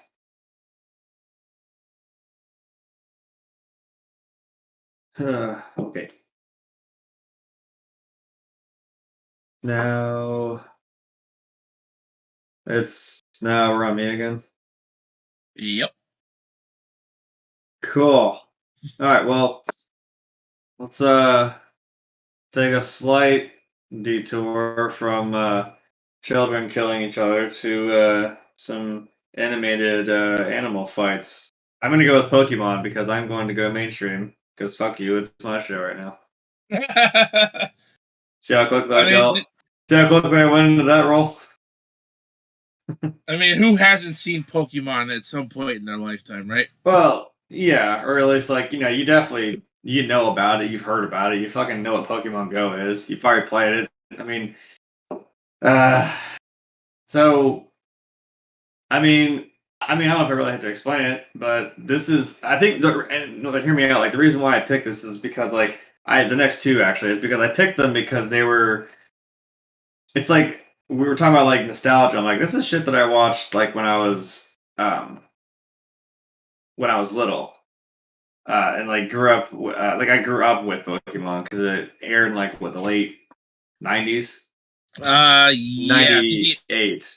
Yeah, I was gonna say I think the anime came out in 97, 98. Also, we lost Corey. I Yeah, hope he's coming back. we did lose Corey. I thought he cut out. I don't know if he was done talking or not. That was really weird. I feel like that might have been him messaging me. He said, "Don't know what happened. Trying to get back in." Okay. Cool. Oh, I can just. Wow, that's cool. I didn't know I could just give a reply. That's cool. Well, goody. That means like I'll ramble. Hope I don't have to like do anything here to get him back in. Okay. Anyhow, so the reason I picked this is, like I said, it's a nostalgia thing for me. Like I grew up with this. I mean, we all kind of know the story. More so based off of. I realize I should have said maybe Indigo League. I'm like, this is the show that we all know. Ash wakes up. He's 10 years old. Guess what? You're a Pokemon trainer now. And of course, his stupid ass is late. He goes to pick out his Pokemon, and guess what? None left. So he gets stuck with a Pikachu, who's I kind of forget how much of a dick Pikachu is at first. I'm like, oh yeah, I forgot he was kind of an asshole. Yeah, he was a little asshole. He didn't want to go to his Pokeball. He refused to walk with Ash. Yeah. And I remember Ash had the freaking, like, he tied a rope around the Pikachu and he was trying to drag him. Yeah, he dragged him with a fucking rope. Pikachu shocked him a couple of times. I mean, although, I think he shocked him when he first picked him up. He was just like, hey, this is cool. That! And it's like, well. Yeah, and then he shocked him again because Ash had the rubber gloves on, handling his Pikachu.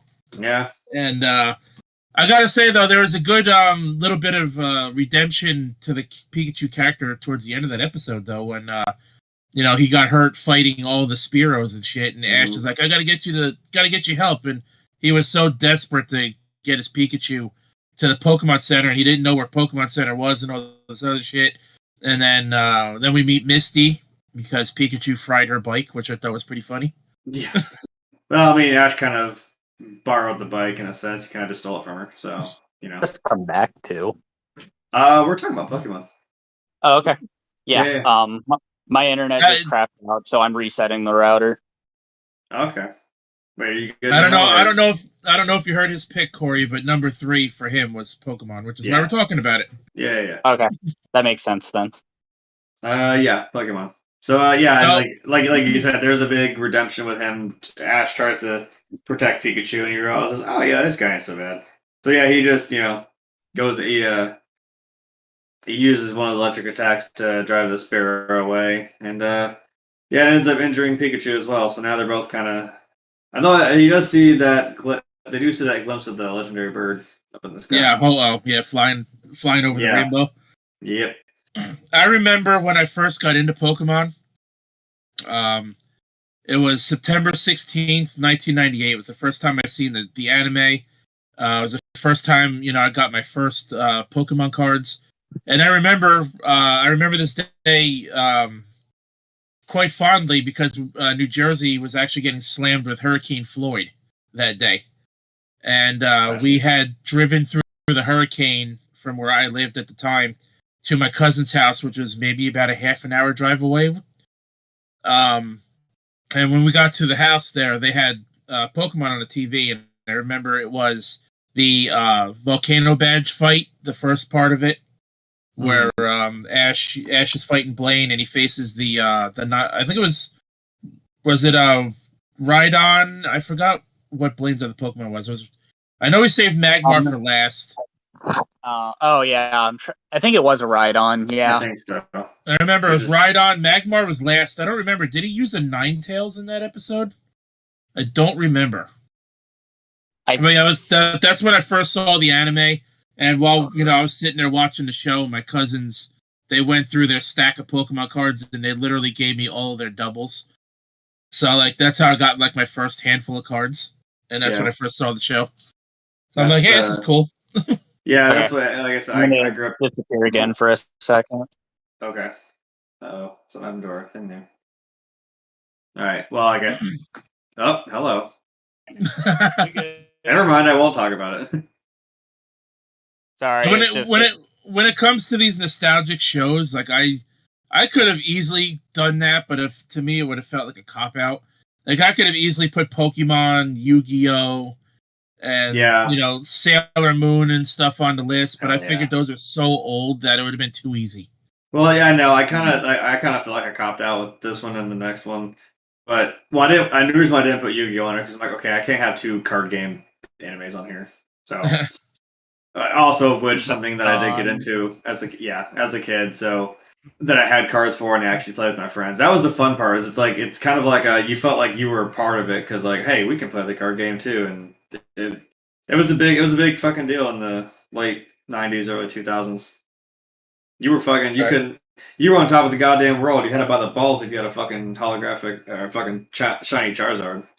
Or if you just had a Charizard. Yeah, true. Period. I remember probably getting my parents to spend probably like $400 or $500 on packs before I finally got my first Charizard. And then obviously I kept collecting the cards. So about like $400 or $500 in, and I finally got my first Charizard. Then I remember getting some more packs like over the next couple of months or whatever. And like maybe another 4 or 5 packs later, I got my second one. And I'm like, you son of a bitch. Yeah. And also, I just want to say how shitty of a trainer Ash is. I'm like, Ash is a terrible trainer. I'm like, did he earn anything, or did they just hand him to him because show and plot convenience? I'm like, what the fuck, dude? Did you even do anything? Red is the best trainer. Fucking fight me. I'm actually watching the new Pokemon series, Journeys. Oh boy, is it vastly different from what the Pokemon anime has always been. Yes. Oh boy. At first, I didn't know what to make of it, but it kind of grew on me a little bit. And now I kind of want to see, right now the story is Ash is more of a Pokemon researcher, and of course they had to shoe in Go because of Pokemon Go, and I fucking hate that character. Yeah, A lot of people hate Go for his character style, but throughout like the show, like they kind of kept the whole thing with Ash wanting to be a Pokemon master in there. So he's doing this like world tournament thing where he's got to win battles to rise up like league ranks, and he's got to get to like the top 10, I think it is, or top 8 to like get a chance to face the number 1 trainer, which is Leon from the Sword and Shield games. So that's kind of what they're in now. That sounds infinitely better, honestly. And like there's no gym battles, no badge collecting. It's more of a like it kind of feels like if you ever play a PvP video game, you win ranked matches, you're climbing the ranks, you get higher tier, like A rank, like you go from like D to C rank to B rank to S rank, eventually. Kind of like what they're doing with Ash's character now. But like I said at first, and Team Rocket is actually a bit of a threat because they don't actually use their own Pokemon. They actually get like this freaking capsule machine. It's like a gotcha down system. To them, and they get whatever Pokemon. Shit. They get whatever Pokemon comes out of this freaking like you ever go to Walmart or something, you see those machines, you put a quarter in and you get one of those little capsules. Yeah. It's kind of something like that, and that's what they get their Pokeballs from. And they actually, like, every so often, they actually get some really strong Pokemon. But it's just a shame that, because of Team Rocket, they have to lose. So they end up looking really incompetent with those Pokemon. Team Rocket's blasting off again. At one point, like, they got a Salamence. And I'm like, what? Yeah, like I like where Journeys went because I mean the old anime stuff is still like canon in it because he talks about like, oh yeah, I fought Lieutenant Surge and da da da da da da da, and it's like, but they omit like so much of it that it's hard to tell what's canon and what isn't. Also, at least he kind of works for the Pokemon he gets now, although he does kind of get a Dragonite for free, which pisses me off, but That pisses me off. Jesus, the hell. That's a good fucking Pokemon. But yeah, I like the direction Journeys went. I like him with his Riolu and his Galarian Farfetch'd. Because like he got those Pokemon and they, Ash, wanted to give them rest after like losing fights or whatever. I remember Riolu like gets up and he's like, "Come on, bring it!" Like he wants to keep fighting. And I remember Farfetch'd was like that too. And then obviously they both eventually evolved and they got better. And I think the current arc right now was with Sirfetch'd. Ash loses to a trainer with a Gallade twice in the current season, and I have a feeling he's going to get his win back against that trainer eventually. Like I don't know where they're going because there's no more episodes right now.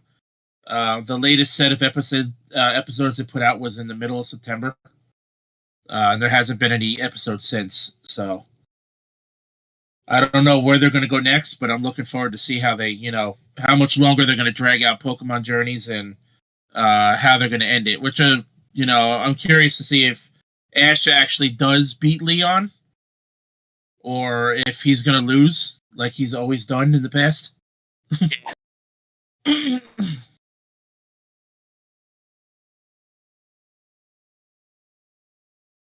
So I know, Corey, you've seen this before. You're the same age as me. Yeah. You grew up in this shit. I had to explain. I figured I'd pick Pokemon, but I'm pretty sure I don't have to explain this one at all.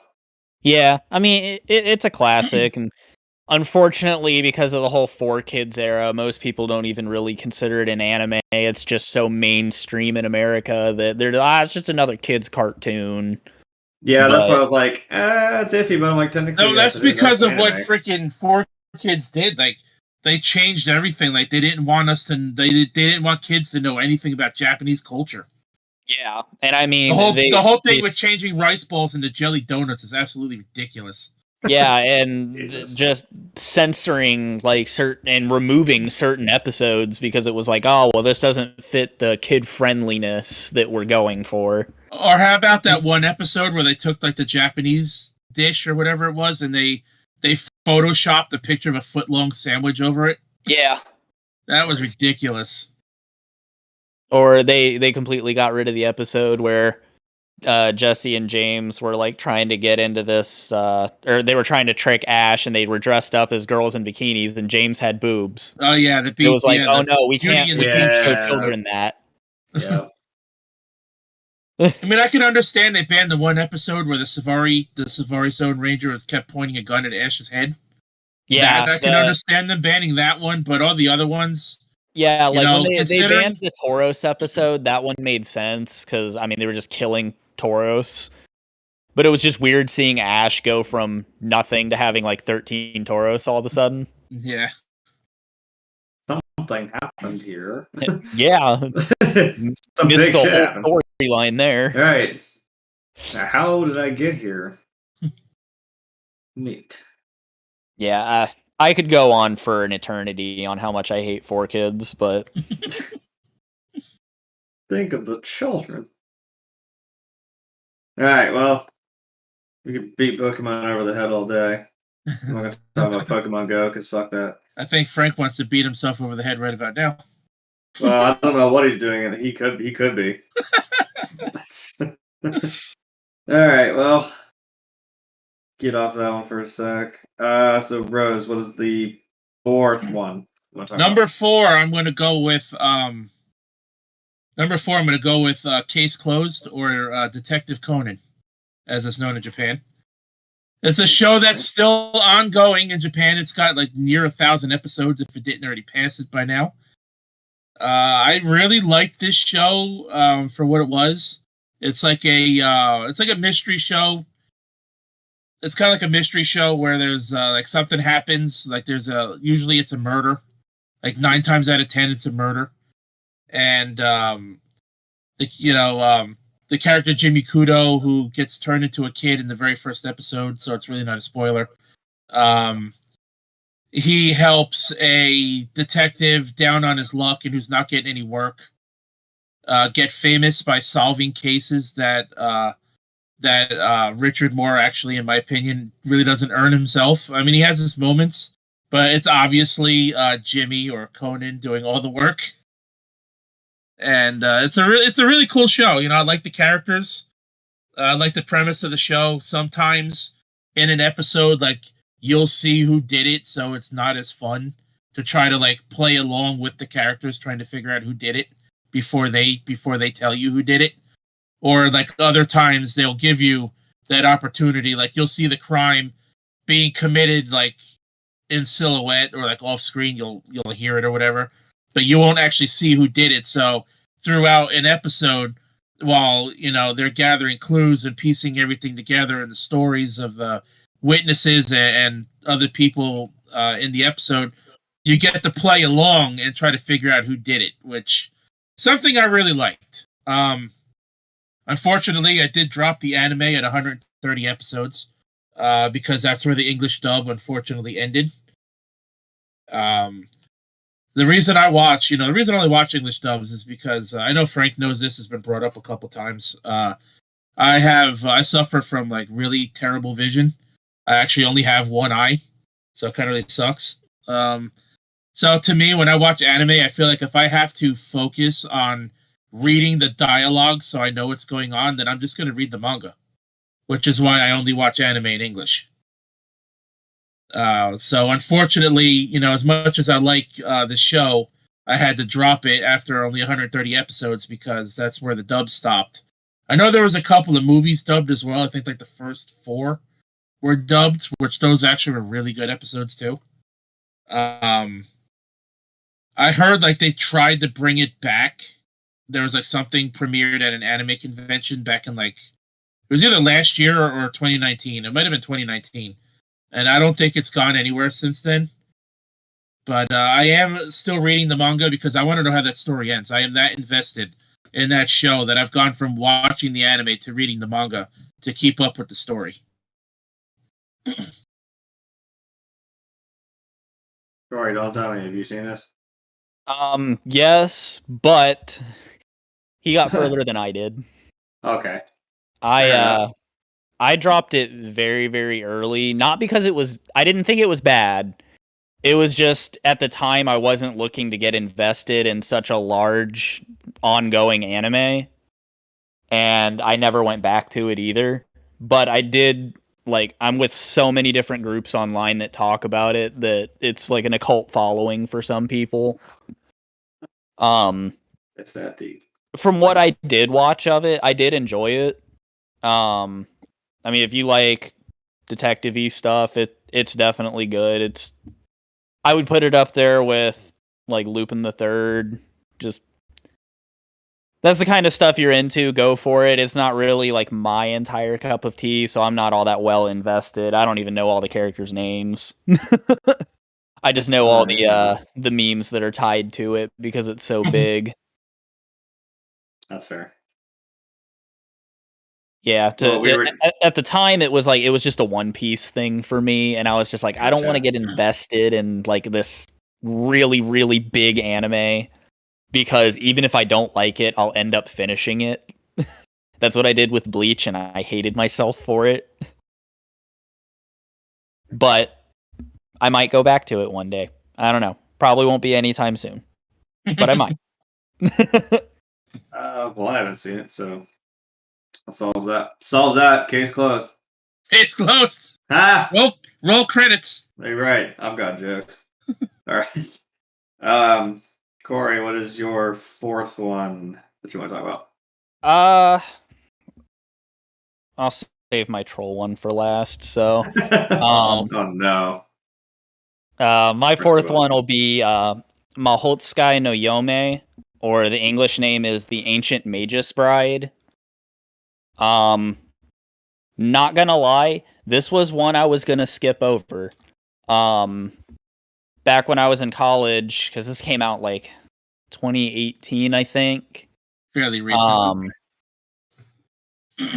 I was living with a really close friend of mine now that I met, and he was like, "Oh, there's this anime coming out this season called Ancient Magus Bride. You want to watch it?" And I was like, "No, not really into it. It doesn't sound all that appealing, but we always had like our anime nights, so I watched it with him and I got hooked immediately on this story. It was so good.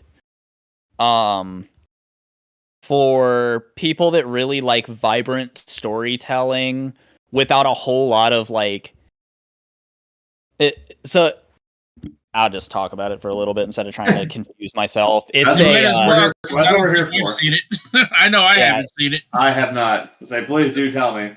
It's well, I'm looking at the tags that it's under online, and they have it. It's considered a dark fantasy, a mystery, and supernatural, which are all very true. So essentially, the main girl, whose name escapes the ever-living shit out of me right now, Chise.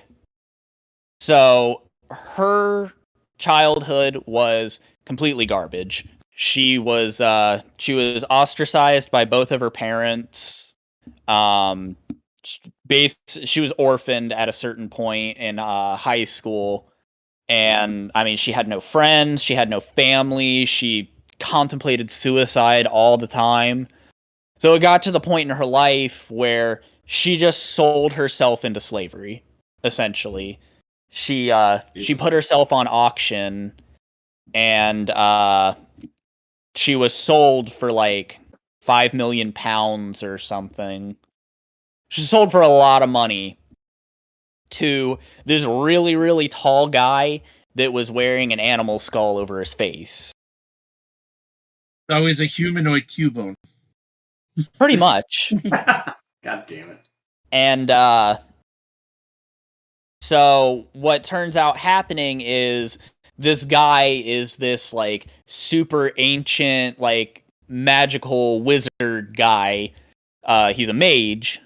So in this world, like magic's not unknown. People know of it, but you're either talented in it or you're not. So only the people that are talented in it really delve into the depths of learning magic and about the magical world and all this stuff. So it's kind of like Harry Potter, but they're not trying to keep it a secret. I was gonna say, it sounds like that, yeah. So he brings her on with the intent of essentially becoming his bride. Like, he wants to marry her at some point, but obviously because she's a minor now, he's not going to do it. But he brings her on as an apprentice and starts teaching her about magic and all this other stuff. And it's a really, really good build up to a spectacular ending. But I don't want to like talk about the story too much because this is one of those. It'll just get too confusing if I try to, because it's a very deep anime. There's a lot that if you don't pay attention to it for even like 10 seconds, you'll miss something really important that will come back later. But it was really, really good. It got greenlit for like 3 prequel OVAs. I think they were talking about doing a movie for it. It is really, really good if you want to get into like a Harry Potter-esque world, but being more adult themed, being centered around like, you know, this girl wanting to kill herself and then selling herself into slavery. Yeah, that's not. I don't think I remember that being in Harry Potter. Yeah, right? Yeah, I don't think that happens. I These are all kids that are killing each other. God damn it! But yeah, I like when I had read about it, like the synopsis, and I was just like, this just doesn't seem like something I could get into. And then I loved it. It was a really, really good show. I don't know about the source material. I've never read the manga for it, but I hear that the anime basically follows it verbatim. So watch it, read it, do what you will. I definitely think it's a worthwhile investment. It's one of the shorter animes. I think looking at it, it's only like 30, 40-ish episodes. So I enjoyed it. Rose, you said you haven't seen this one? No. Damn it. I haven't, honestly. Honestly, I haven't watched like a recent anime other than like Pokemon Journeys. Probably like the most recent anime I've watched was probably the remake of the Sailor Moon anime, and that was like from 2017 or 2015, 2016, whenever that one came out. Something like that, yeah. But yeah, other than that, I haven't really watched anything modern outside of Pokemon Journeys and the final season of Fairy Tail, which was also like 3 years ago, 2 or 3 years ago. All right. Well, yeah, case closed again because I have not seen this, so I hate to burst everybody's bubble. Yeah, hey, we knew this was going to happen at some point. I picked this one on purpose because I knew that, like, unless you were an avid watcher of anime, you probably wouldn't know it. But that's fair. You said it was recent, so yeah. I'm looking at my anime list now. It started October 8th, 2017. Okay, so yeah, it's fairly new. It was actually only 24 episodes, so it's not that much of a trial to get through. But I highly recommend it. Like it's up there on the list with like Clan Ad and like stuff that I really, really enjoyed watching. Well, if it turned Corey's opinion around, I'm just like, hey, this sounds stupid. Oh my god, this is amazing. Very much. Yeah. I will take your word for it. We're back on me again, aren't we? Yeah. Yeah, that was fast. Okay. Shit.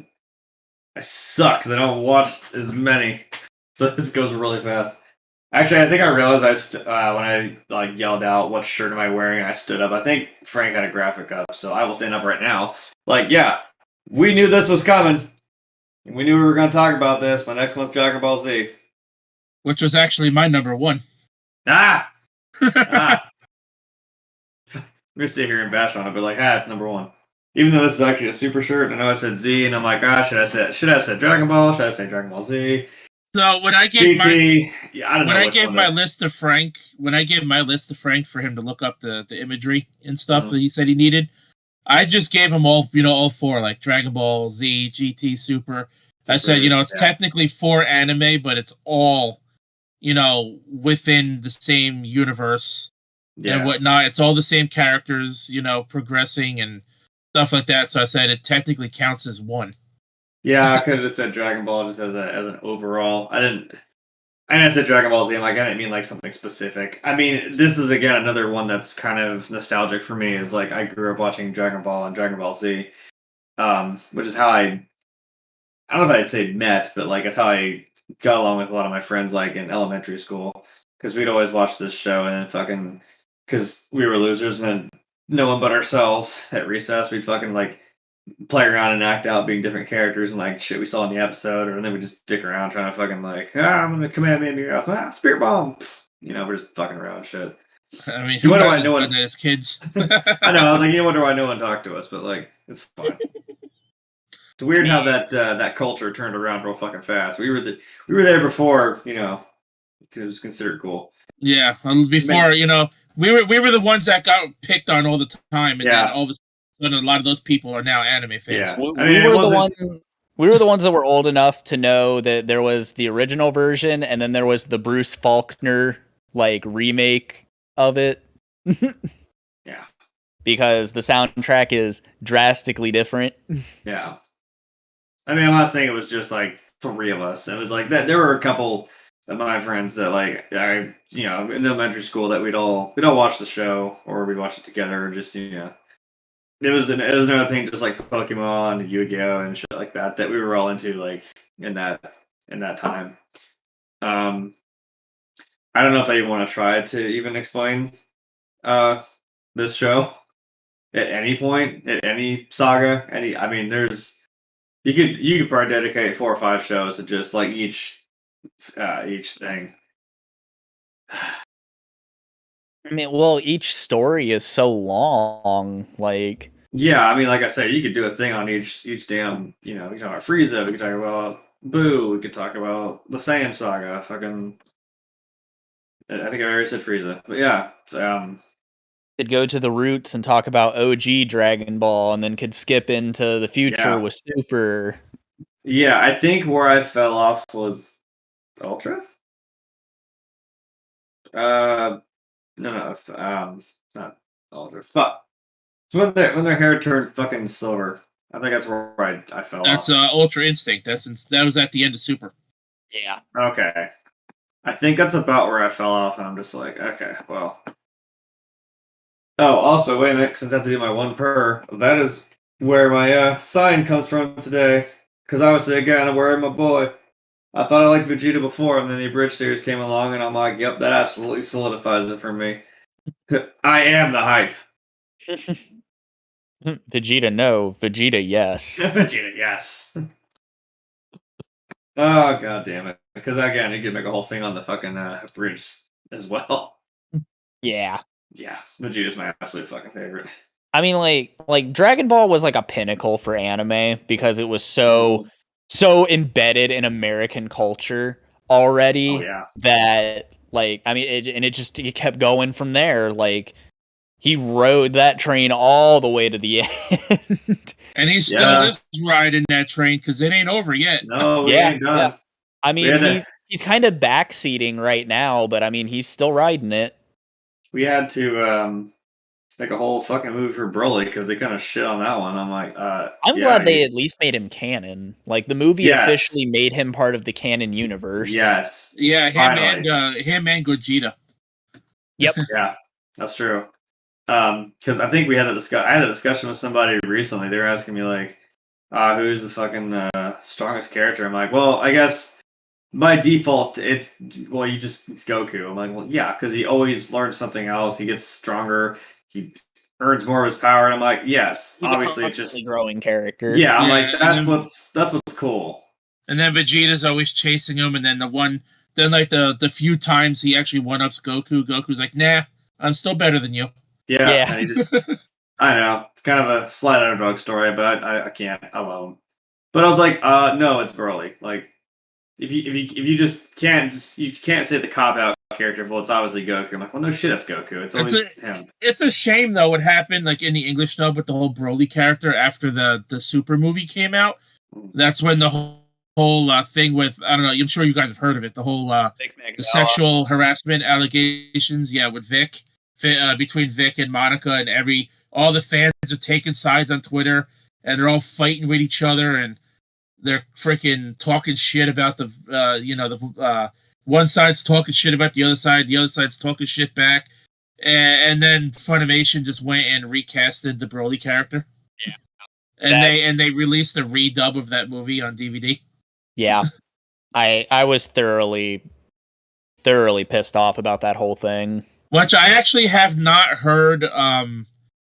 They got who was it? Johnny Young Bosch, I think is the new Broly in the English. I don't know. I haven't heard the new Broly yet, but I've always grown up on Vic's Broly. Yep. So, like my whole thing with the strongest, because now that they've introduced the other universes Saiyans, and we have Kale, who's universe 6 or 7? 6. She's Universe 6's Broly, and they keep hinting that like she might be stronger than him.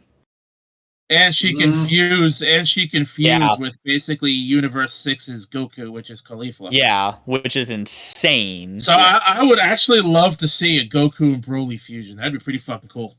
Yeah. I want to see like some kind of fight between Broly and Kale. Because I just feel like that would be like, universe destroying. They go to punch and it just fucking implodes. That's it. Show's over. Because I mean, like Broly never really could fully control it, and Kale, like, she got to Super Saiyan 2 like pretty much right after figuring it out.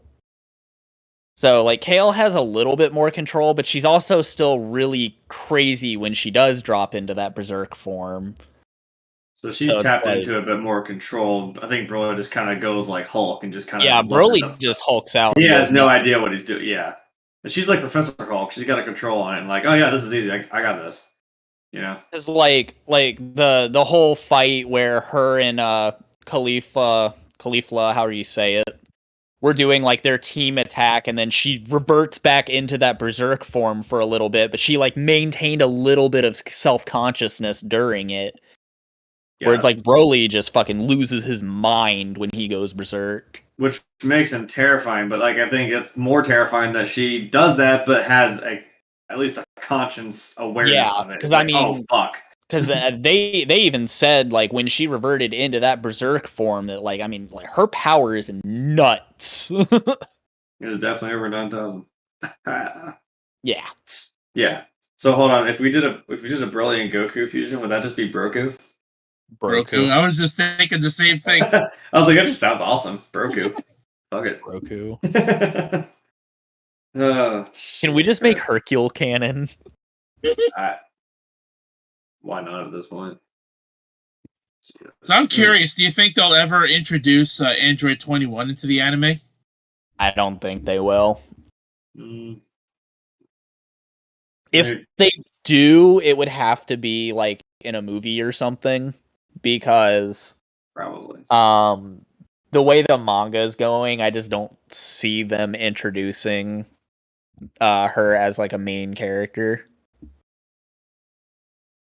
I've heard, like I've seen videos on YouTube from people talking about like parts of the manga from like the latest chapters, and somebody made a video about Vegeta's next transformation. Something about he's gonna get like God of Destruction powers, kind of like what Top had. Yes. I'm interested to see how that translates into the anime whenever that happens. Yeah, like the way the manga is going right now, like if they were to animate it, it's gonna get wild. Speaking of the animation, what do you guys think of the animation direction that the series is going in with the 2022 movie? I actually have not looked into that yet. I mean, the trailer doesn't show much of anything except for like Goku standing on the Dragon Ball logo, doing like kata moves, like doing a kata or whatever, and throwing a couple of kicks.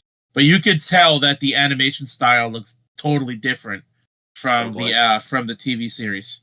I mean, if they're staying at the same level or an even better level than like the Resurrection of F movies quality, I will thoroughly enjoy it.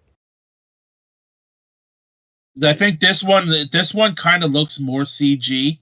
It's kind of like a mix between like animation and CG.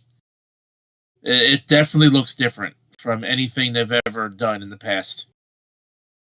I'm on the fence with like CGI animation because like it can be touchy. I feel like if you're gonna go a certain route, just go that route. Like if you're gonna do hand-drawn animation and mocap, do that.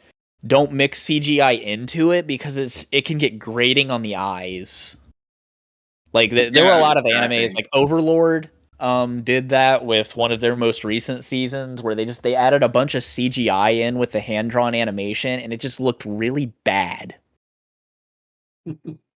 Yeah, this definitely looks it definitely looks a little more CGI than like it ever has in the past. It kind of reminds me more of the style of the games in a way. Now, see, I'd be okay with that. It's like the trailer they showed, it's only like 20 seconds or something. And like I said, it's just Goku like standing on the logo, doing like a kata, throwing a couple of kicks, and then it zooms out. And then you see that's when you see him really standing on the logo, and you could tell just by looking at the character model that it looks different. Yeah, like I mean, I thoroughly enjoyed the CGI remake of Pokemon Mewtwo Strikes Back. Like, I liked it. I thought the CGI was fine because they kept the CGI throughout the whole thing. When you start mixing styles, that's when I don't like it. I can get behind pretty much any style of animation as long as it's not like super duper grating on the eyes. Like, I did not enjoy Baki. If anybody's seen anything for that on Netflix, like that animation style just hurts my eyes. I do not like it. But on the offset, like No Game No Life, like That was a good very, show. very, very, very bright, very vibrant animation, and I loved it. Like it kind of hurt to look at, especially because I watch stuff in the dark, but I liked that kind of stuff. But I also like the darker styles, and I like the hard lines versus the soft lines, like when High School DxD switched animation companies. I can get down with just about anything. Awesome. I feel like Dragon Ball is another one of those anime. I almost said animal again. Jesus Christ. I feel like Dragon Ball is one of those We talked anime about where we could Pokemon. just. Yeah, I just feel like that's another one of those like Pokemon where we could beat this show to death and we can cover it in like so many episodes. Like people would probably get sick of us talking about it. We could talk about this for fucking. We could talk about this every goddamn week and still have plenty of shit to talk about. Trust me. So yes, I'm pretty sure. Yeah, I don't know what it was like Pokemon. Like I'm sure you say Dragon Ball Z to someone, they're like, "Oh yeah, I know what that is." So it's a lot of screaming and a lot of beating the shit out of each other. So why did I like it as a kid? I can't imagine. Okay, I just watched the trailer for it. Yeah, I see what you mean now. So now that you've seen it, what do you think about it before we move on? It looks good. Like, I'm interested. Is it called Superhero or whatever? Just making sure that's the one. Okay, yeah. Yep, There's like that's a 45-second trailer now that came out on October 8th. I wasn't aware of that. Okay, I have to look at that one too. Yeah, but that's the one I just watched. It's very much like the game when it comes to the quality of animation. And I'm interested. Yeah, I'll watch it. Awesome. Okay. 2022. Yeah, I'm down. All right, let's bring it home, Rose. What you got? What's your last one? That was your number 4, right? Yes, sir. Can we go out of order and let Corey do his number 1 before I have to like dig into my bag of honorable mentions so I could pull out a number 1 in my opinion. All right, we'll skip over. We'll go. Corey, what's your last one? That's fine. What's your troll? Yeah, my last one is not like my number 1. Like Clanad was honestly my number 1, but I've been addicted to this series ever since I read the first chapter of the manga when it came out. I love the character. I've got so much merchandise of this character, it's ridiculous. But the last one I've got is Uzaki-Chan Wants to Hang Out. It's a slice of life. Comparatively, it came out to anybody that already knows it. It's in the same boat as Nagatoro, Komi, Megumi. It's basically just you have your typical high school guy, high school girl shenanigans. Time. Yeah, so like Nagatoro appealed to a different audience than Uzaki because Nagatoro she's a bully. The name of her show is Don't Bully Me, Nagatoro. And she picks on the main character, but she's got a slimmer body type. She's tanned because she does swim team activities, so she has a tan line. She appeals to that slimmer, smaller, tan-lined character. Well, Uzaki is the opposite. She is stacked. Uzaki, I think canonically in the show / manga, like she has like a 90 or a 92 centimeter J-cup sized bra. Jesus and she's Christ. only 150. She's 150 centimeters tall. So anybody that doesn't know that, she is literally 4'11" and something. So she is shorter than 5 foot. Can you imagine having freaking bazungas that big in real life being that small? Right? I don't think you'd be able to walk. Well, fun fact for anybody that wants to look it up, there is a Japanese gravure idol. She doesn't do porn anymore, to my knowledge, but she did. She is the living embodiment of this character. She is the same height, same bust, waist, and hip measurements. Jesus Christ. She is literally the exact embodiment. Her name is Kaho Shibuya. If anybody wants to look her up, she actually cosplayed Uzaki, and it's hilarious. Like, because please tell me she did. Yeah, she did. That's awesome. And because like Twitter was throwing their bitch fits about how like, oh, Uzaki's proportions aren't real. That can never happen. Surprise, bitch. And Kaho was just like, what about me? Hold my beer. But that's just a little fun fact. I love how much controversy revolved around this anime because of her character design. She's very short. She has very large eyes, so people like think that she's just a kid. They're like, oh, if you're attracted to this character, then you must be a pedophile and da da da da da. It's like, no, she's just short. She's college aged. She turns 20. She turns 20 in the manga. She's 19 before because the legal drinking age in Japan is 20. So they do a whole like she turned 20 and they get drunk and funny shit happens. But the story happens. They're college age. They're adults. So get over it. But I just enjoy her personality because she's a troll. If you ever look anything up that involves her, she has the most troll-looking face out of every character I've ever seen. Like, it's just great. She enjoys tormenting the main character, but in a playful way. Because she's a very social butterfly, and the main character is very introverted and likes to keep to himself. So you can see how that will collide. Yeah.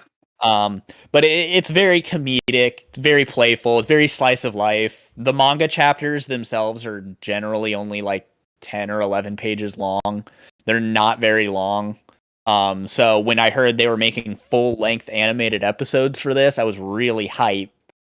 And season 2 got greenlit before season 1 ended, so I'm even more excited for that next year because it's supposed to drop in either June or July. I love Uzaki. She's fun. Rose, have you seen this? No. Oh, God damn it. She started a lot of memes because her shirt, it says Sugoi Dekai on it, which in Japanese translates vaguely to super huge. Sugoi means very, and Dekai means big. So, big boobs with a shirt that says very big. Oh, well, fair enough. Just did my little tidbits of trivia. I really enjoy this character, though. She's fun. Well, I have not seen that, but I enjoy memes and I enjoy trolling, so fairly certain I'd be into that one. Yeah. I didn't think that a lot of people would have anything to add on to this one just because it's fairly new. It literally had just aired, I think, last year. So unless you were already invested in the manga, you probably didn't know about it. Or if you heard about it through some Twitter ranting or some social media bashing on it because they want to call everybody a pedophile nowadays, but yeah, they let that one show on Netflix slide, Cuties or whatever it was called. Oh, yeah, God. Cuties. Yeah, that's what it was. Yeah, it came out around the same time that dropped, Oof. and everybody was more dedicated to bashing on Uzaki than they were bashing on that show. And I'm like, you guys don't have your priorities set, do you? You don't realize this is an anime show. It's meant to be. This is not. No, this is like real shit. This is Uzaki's not a real person. This show is literally. Yeah, I'm not going to go into it and get super hyper political, but let's just say I felt like their priorities were a little messed up there. That already sounds fucked up. What do you say? Apparently we are going to have a picture come up on screen, so everybody hold your breath. Oh, God damn it. There you go. Nice. What is it? I'm believing that's that was like a cosplay of said character. Oh, it's probably the Kaho Shibuya one. Probably. Yeah. I like Kaho now. She was a porn actress and now she just does anime cosplay. She goes to a lot of conventions and does a lot of fun stuff now. Yeah, it's just like everyone is, with Sasha Grey. I'm like, yeah, she doesn't do porn now. Basically, she just fucking plays video games on Twitch. They're like, but she said on a dick once. I'm like, so the fuck's your no shit. Some people do things they're not proud of, or they are proud of it. It doesn't really I matter. don't know where she's I don't give a fuck. I'm just like, nah, it's just fun. Like, she's actually it's just kind of entertaining to watch her play fucking Sekiro and get her ass kicked. So Yeah, well, let people be people. yeah, I'm like, They're yes, not hurting anybody. like yes, she did porn. We all know that. Jesus Christ, can you get past that? It wasn't a secret. Right, it was out there. Good God. Although her moderators are pretty fucking fast. Like, I thought I saw somebody say like there's something about like a dick being in her mouth. I was like, did that really happen? And it was already gone. I was like, oh fuck me, that was fast. All right, never mind. Yeah. I'm not a huge fan of cancel culture and the way that we're going with that. Yeah, I think it needs to pull the ultimate spooko and fucking cancel itself. Like, Yeah. yeah, you like that one? I have been saying that. I'm like, fucking kill yourself. That's the one time I will say that, and I can be like, yeah, I'm not bullying. I'm just using your own. Just please stop. Like when we're to the point where we have to dig into somebody's past to like something they did when they were 5 years old to try to ruin their career.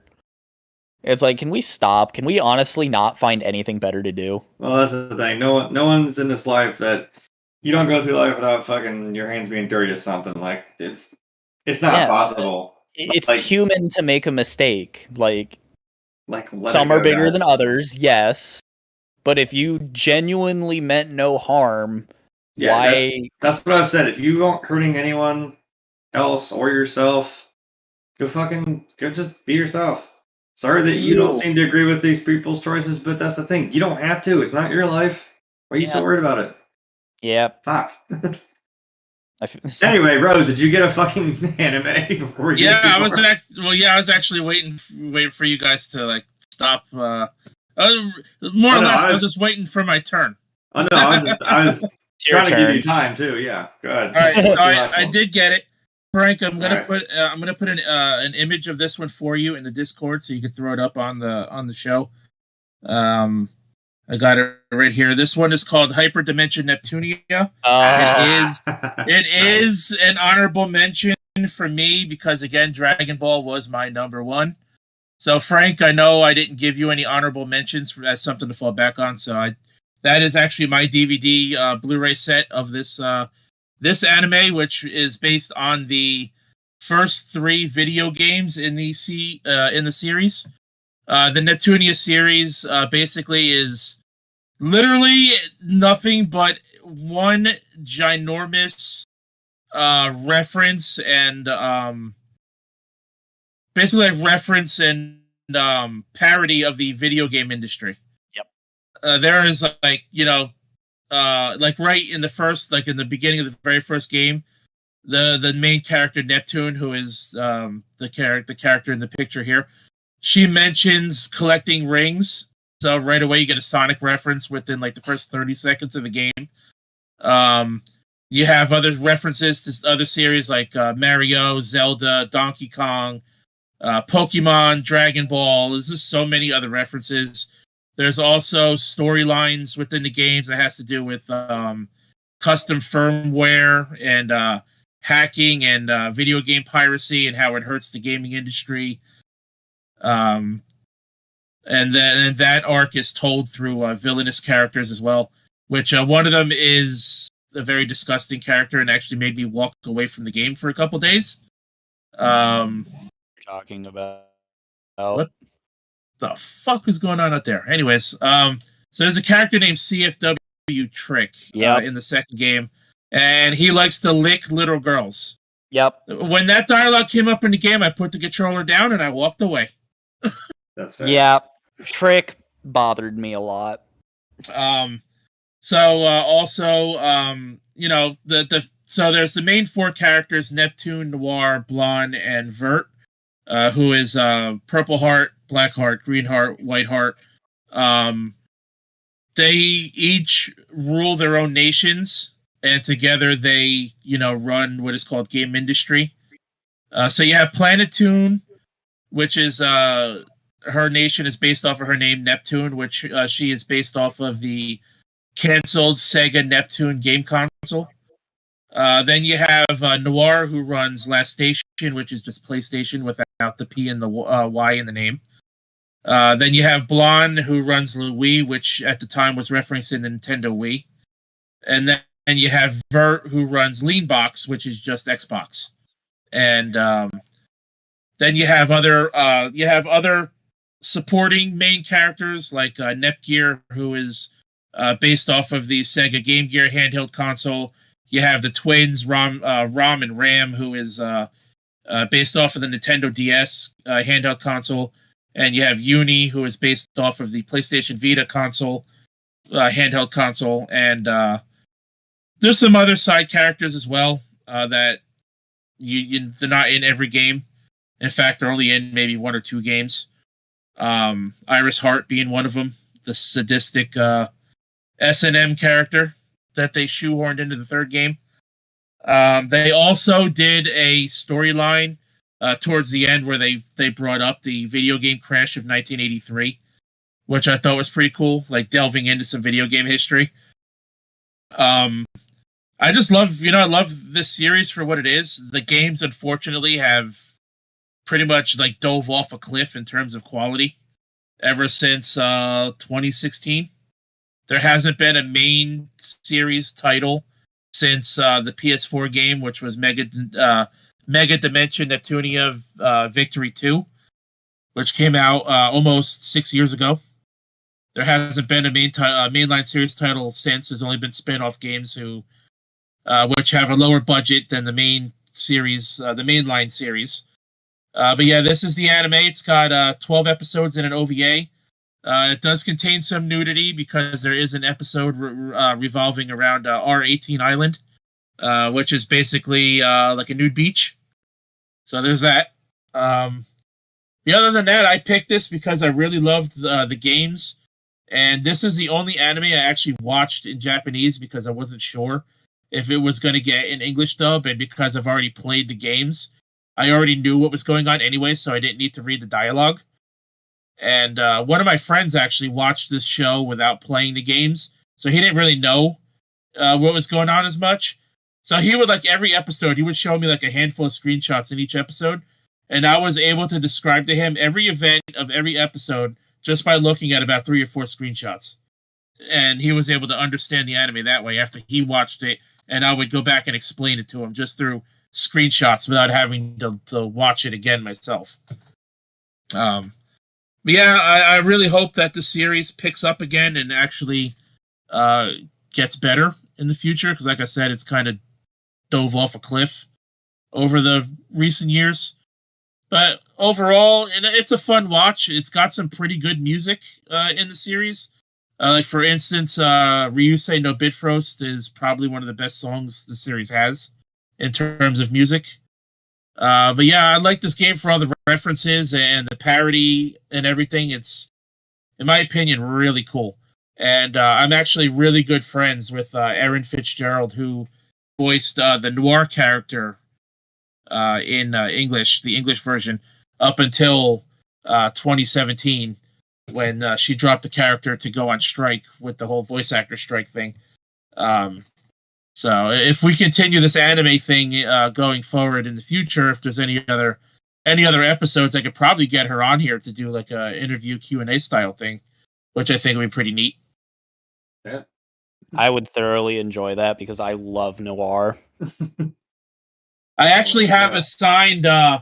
They actually released T-shirts for the third game for Neptunia Victory. They made T-shirts for the games. I actually bought her shirt, the Noir shirt, and I shipped it out to California. She signed it for me. That's awesome. I have that framed on my wall. Yeah, I know you know I about this story. love the Neptunia series. I've played all the main. I own all of the main series games. I've played a couple of the spin-off ones. I have think every game, and I have every game. Not to cut you off, but I have every game in the series, including the spin-offs, except for one right now.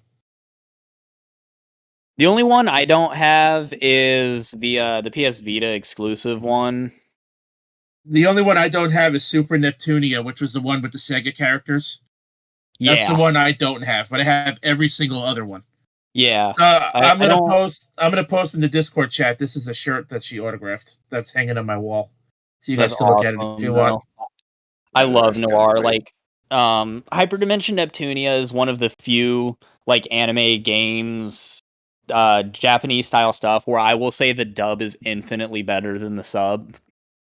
Let me tell you something. Erin made that Noir scream. Like, everybody references her scream when she did that episode with Anana Death. Yeah, that scream freak out is great. But yeah, I'm pretty good friends with her. So like I said, I could probably, if we ever do another episode of this anime stuff or whatever, I could probably get her on here to do like a Q&A thing. That'd be awesome. I'd probably geek out because, like I said, I love Noir. She was my favorite character. Next to Vert, just because Vert's Vert. But let's be real, she's got the biggest chest. Come on. She does. She got them big old titties. But that is the anime trope. Yeah, well, Vert's the character that she's big, she knows she's big, and she likes to flaunt it. And so it pisses off Blonde because Blonde is the smallest character. Again, another trope. Yep. Of course. Then you get into the game where Blonde has the dream sequence of having big boobs, and everybody's like, this is weird. This is not right. But yeah, I thoroughly enjoyed the Hyperdimension Neptunia series. I loved how the first game was rated T, and then the second game was rated M. And I was like, what changed? Well, I think because of the hentai references, like in the beginning of that second game, it's kind of like they're being freaking raped by tentacles. Yeah. Yeah. I hope I didn't just use a trigger word on the channel. Sorry, Frank. Yeah. Yeah, there was a big shift in that at the beginning of the And like I said, game. that was also the game that had the character, CFW trick with the whole licking little girls character. I'm like, nope, this is not okay. Yeah, like this. Yeah, trick was no. And then they had to go and make Anana Death was hilarious, though. I loved him. I'm a voyeur, honey, so sue me. Like, he was great. But yeah, if I was going to compare Lucky Star to Hyperdimension Neptunia, because they kind of do the same thing. Lucky Star makes fun of other animes, and Hyperdimension Neptunia makes fun of a lot of games. There's a lot of references. There were even some that I didn't get until I looked them up, and I was like, oh, that's kind of funny. But yeah, I'd actually recommend people play the games before they watch the anime. Like, the games are really good. I would say play the original 3 games. You could actually get the Vita versions on the instead of getting the original PS3 versions. The Rebirth series is also on Steam as well, but those are I think the Vita versions are less buggy. Yeah, I've actually got the beta test, Rebirth 2, so I got that one for free on Steam. And it definitely was not in as good quality as the Vita version. Yeah, definitely play the games before you watch the anime, at least the first 3 games. Because the first 4 games, you have to play them in order. The spin-off games, you can play them in any order because it really doesn't impact the story, really, at all. Yeah. But, yeah, if you want to skip any Neptunia game, skip Producing Perfection, because that game was just hot garbage. But let me tell you, though, if Hatsune Miku had a much bigger presence in anime, I would have put her as my number 1. Easily.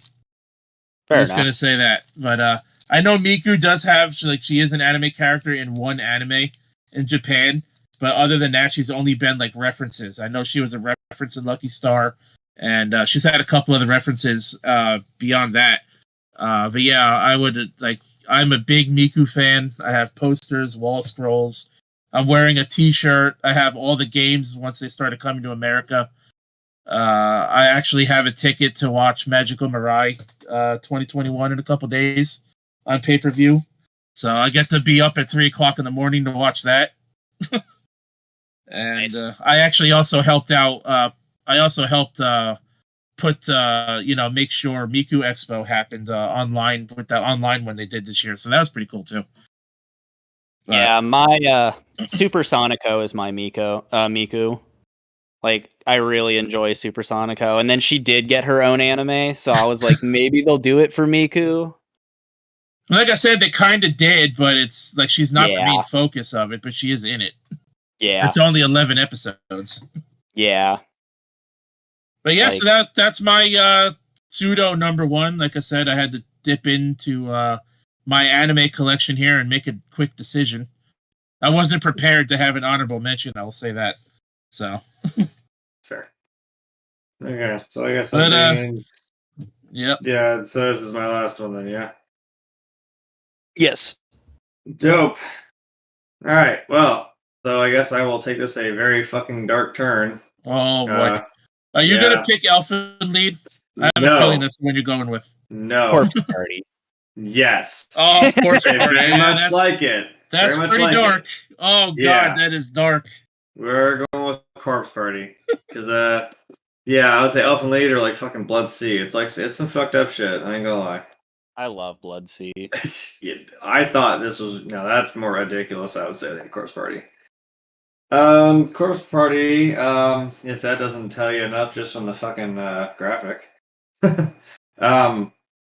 I don't remember. Did this come out first and then the video game, or was it the video game came out first? It came out first. Yeah, I was gonna say the game I think came out first. Okay, because I think this is. As I'm seeing now, this is like a sequel to. The anime is based off of the first Corpse Party game. Okay. So yeah, the whole deal with this, it is actually only like 4 episodes. It's actually kind of short. They're longish episodes, but like they're there's only 4 of them. And it's essentially this group of kids, along with one of the teachers, do this friendship charm thing they saw on the internet because that's a good fucking idea to ever do something you saw on the internet, some culty shit. And it ends up transporting them. They were in school when this happened, so it transports them to an elementary school called Heavenly Host. And they all get separated from one another, because of course. And it's a weird kind of like spatial. I don't know how to say it. It's like they're all there, but they're all not there. It's a weird Schrodinger's cat of they're in the school, but not necessarily at the same time or place. Necessarily. Like, one of them leaves out candles, and like you see a candle like sitting in the hallway, and you're like, what the fuck's that? You don't even know what it's about until like a different episode when you see someone start doing it. You're like, oh, okay, so they're trying to leave something behind to try and communicate with each other. But yeah, this and it's them trying to figure out where they're at and how to get back. Because everyone in this school is either dead already, or they did die, or they're damn near about to lose their fucking mind and probably kill you or themselves. Because, I mean, trigger warnings, spoiler warning, this shit gets really dark, and some people end up killing themselves, but not really. Never really figured that one out.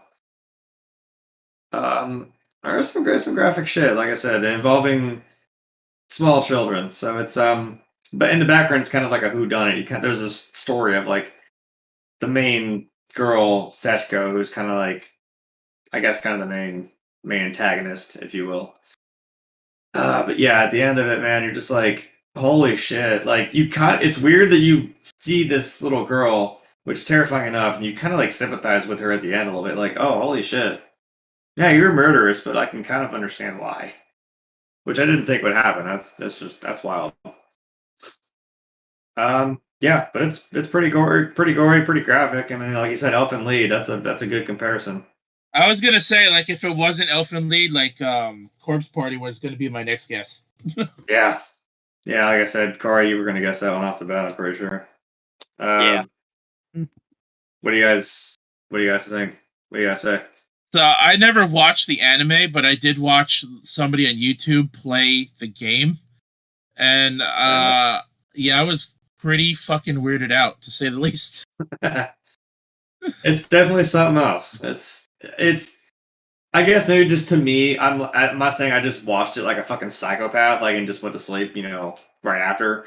But I mean, it's not something that if you're not really used to this kind of thing, it's it's not for everybody. I know that for sure. I mean, like when I said that Higurashi was violent, I meant it was like actually violent. Like Corpse Party is like body gore levels of gruesome. Yeah. I mean, when a character gets cut in half and you see everything, it's not for everybody.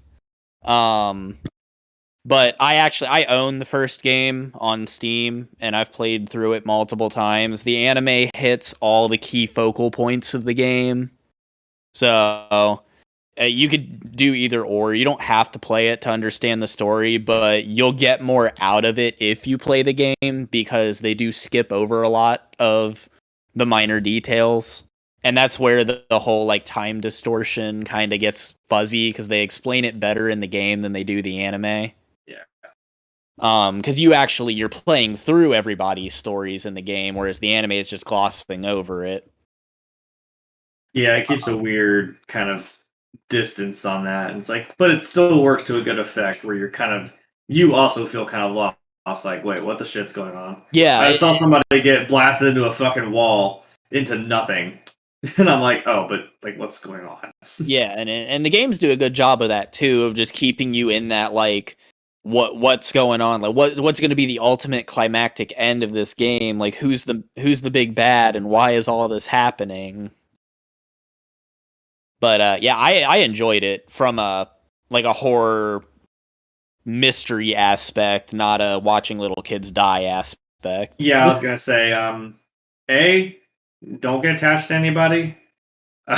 I'll just say that, and also, yeah, I mean, if you don't want to watch a child, like an actual like child, get fucking brutally murdered, I mean, maybe not the best thing to watch. It's just sad, just for that aspect, but it's just kind of like, dude, you have nothing to. It had no reason to die. I mean, none of them really did. It's just it just sucks that, and you have someone who tries to have a redemption arc, and he died. Like that, god damn it. Yeah. And that didn't really spoil anything. Like, you'll realize the redemption, and then like literally 2 seconds later, fucking he's dead. I'm like, well, shit. It was that quick. So yeah, that's if you're into that kind of thing, then definitely check that one out. Yeah, So, definitely not for everybody, but if you can stomach that kind of stuff, I'd recommend it. It's definitely a good psychological. It makes you think. You really can like see the characters going crazy and feel it. Well, Frank, do you want to come back from the dead and really take it home? I'll go ahead and take it home, since you've done such a great job quarterbacking this whole thing. Actually, a whole lot of really good interaction in the chat, especially early on, so I think we definitely have to go and revisit the anime stuff on this channel again at some point. This may have to become kind of a regular thing. But I do want to say, first off, let's start about where we can find everybody. Jeremy, where can the folks find you on the internet? As always, you can come abuse me on Twitter or watch me suck at games on Twitch. Yeah, I say that every time now. That kind of became my thing. I can't attest for that. He does suck at video games. I carry you, though. Don't even go there. Only once or twice. That we played together. True. No. I'm a little bit harder to find online anymore. I'm not as active as I used to be since I started working third shift, but I do have my old Twitch account that's still active-ish. I haven't done anything on it in a while, but I'm thinking about doing it again. It's Delphinus NA. I just recently did some Final Fantasy 13 stuff, if that hasn't been taken down yet, but that's probably the best place to find me. I'll get a link to your Twitch channel and put it in the description below for anybody who's watching it after the fact and wants to go check out some of your gaming stuff. That's fair. I can give it to you, too. And Rose, how about you? What do you got going on the YouTube lately? Frank, you kind of cut out on me a little bit, but I'm pretty sure I know what you were saying. You can find me on youtube.com/therosegaming. It's all one word. The biggest thing I got coming up, man, is my Extra Life 2021 charity stream this year.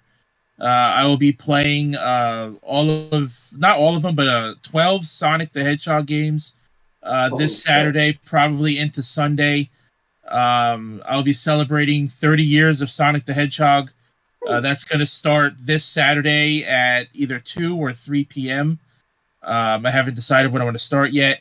And because I split my charity stream into 2 days because I can't do 24 straight hours, Sunday, whatever Sonic games I don't play on Saturday, I'll play on Sunday.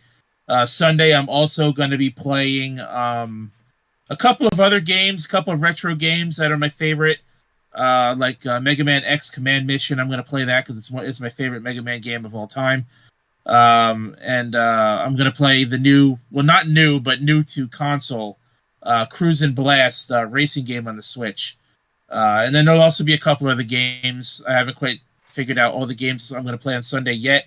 But if anybody has suggestions, you can hit me up on Twitter at the Rose Gaming with underscores in between the words and whatnot. And follow me on Twitter too to know when I'm going to be streaming and whatnot, because I am going to post the links and everything there, as well as the link to my fundraising page. If anybody would like to donate, I'd greatly appreciate it. $1 goes a long way. Donations are tax deductible, accepted in the United States and Canada. Frank, I know you donated last year. Not expecting anything from you, but it'd be neat to have your support again. Oh, we'll definitely try to get you some support.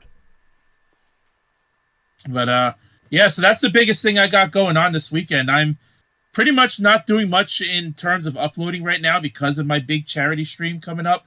Like last year, I did 27 hours in 2 days. So I'm getting ready for it.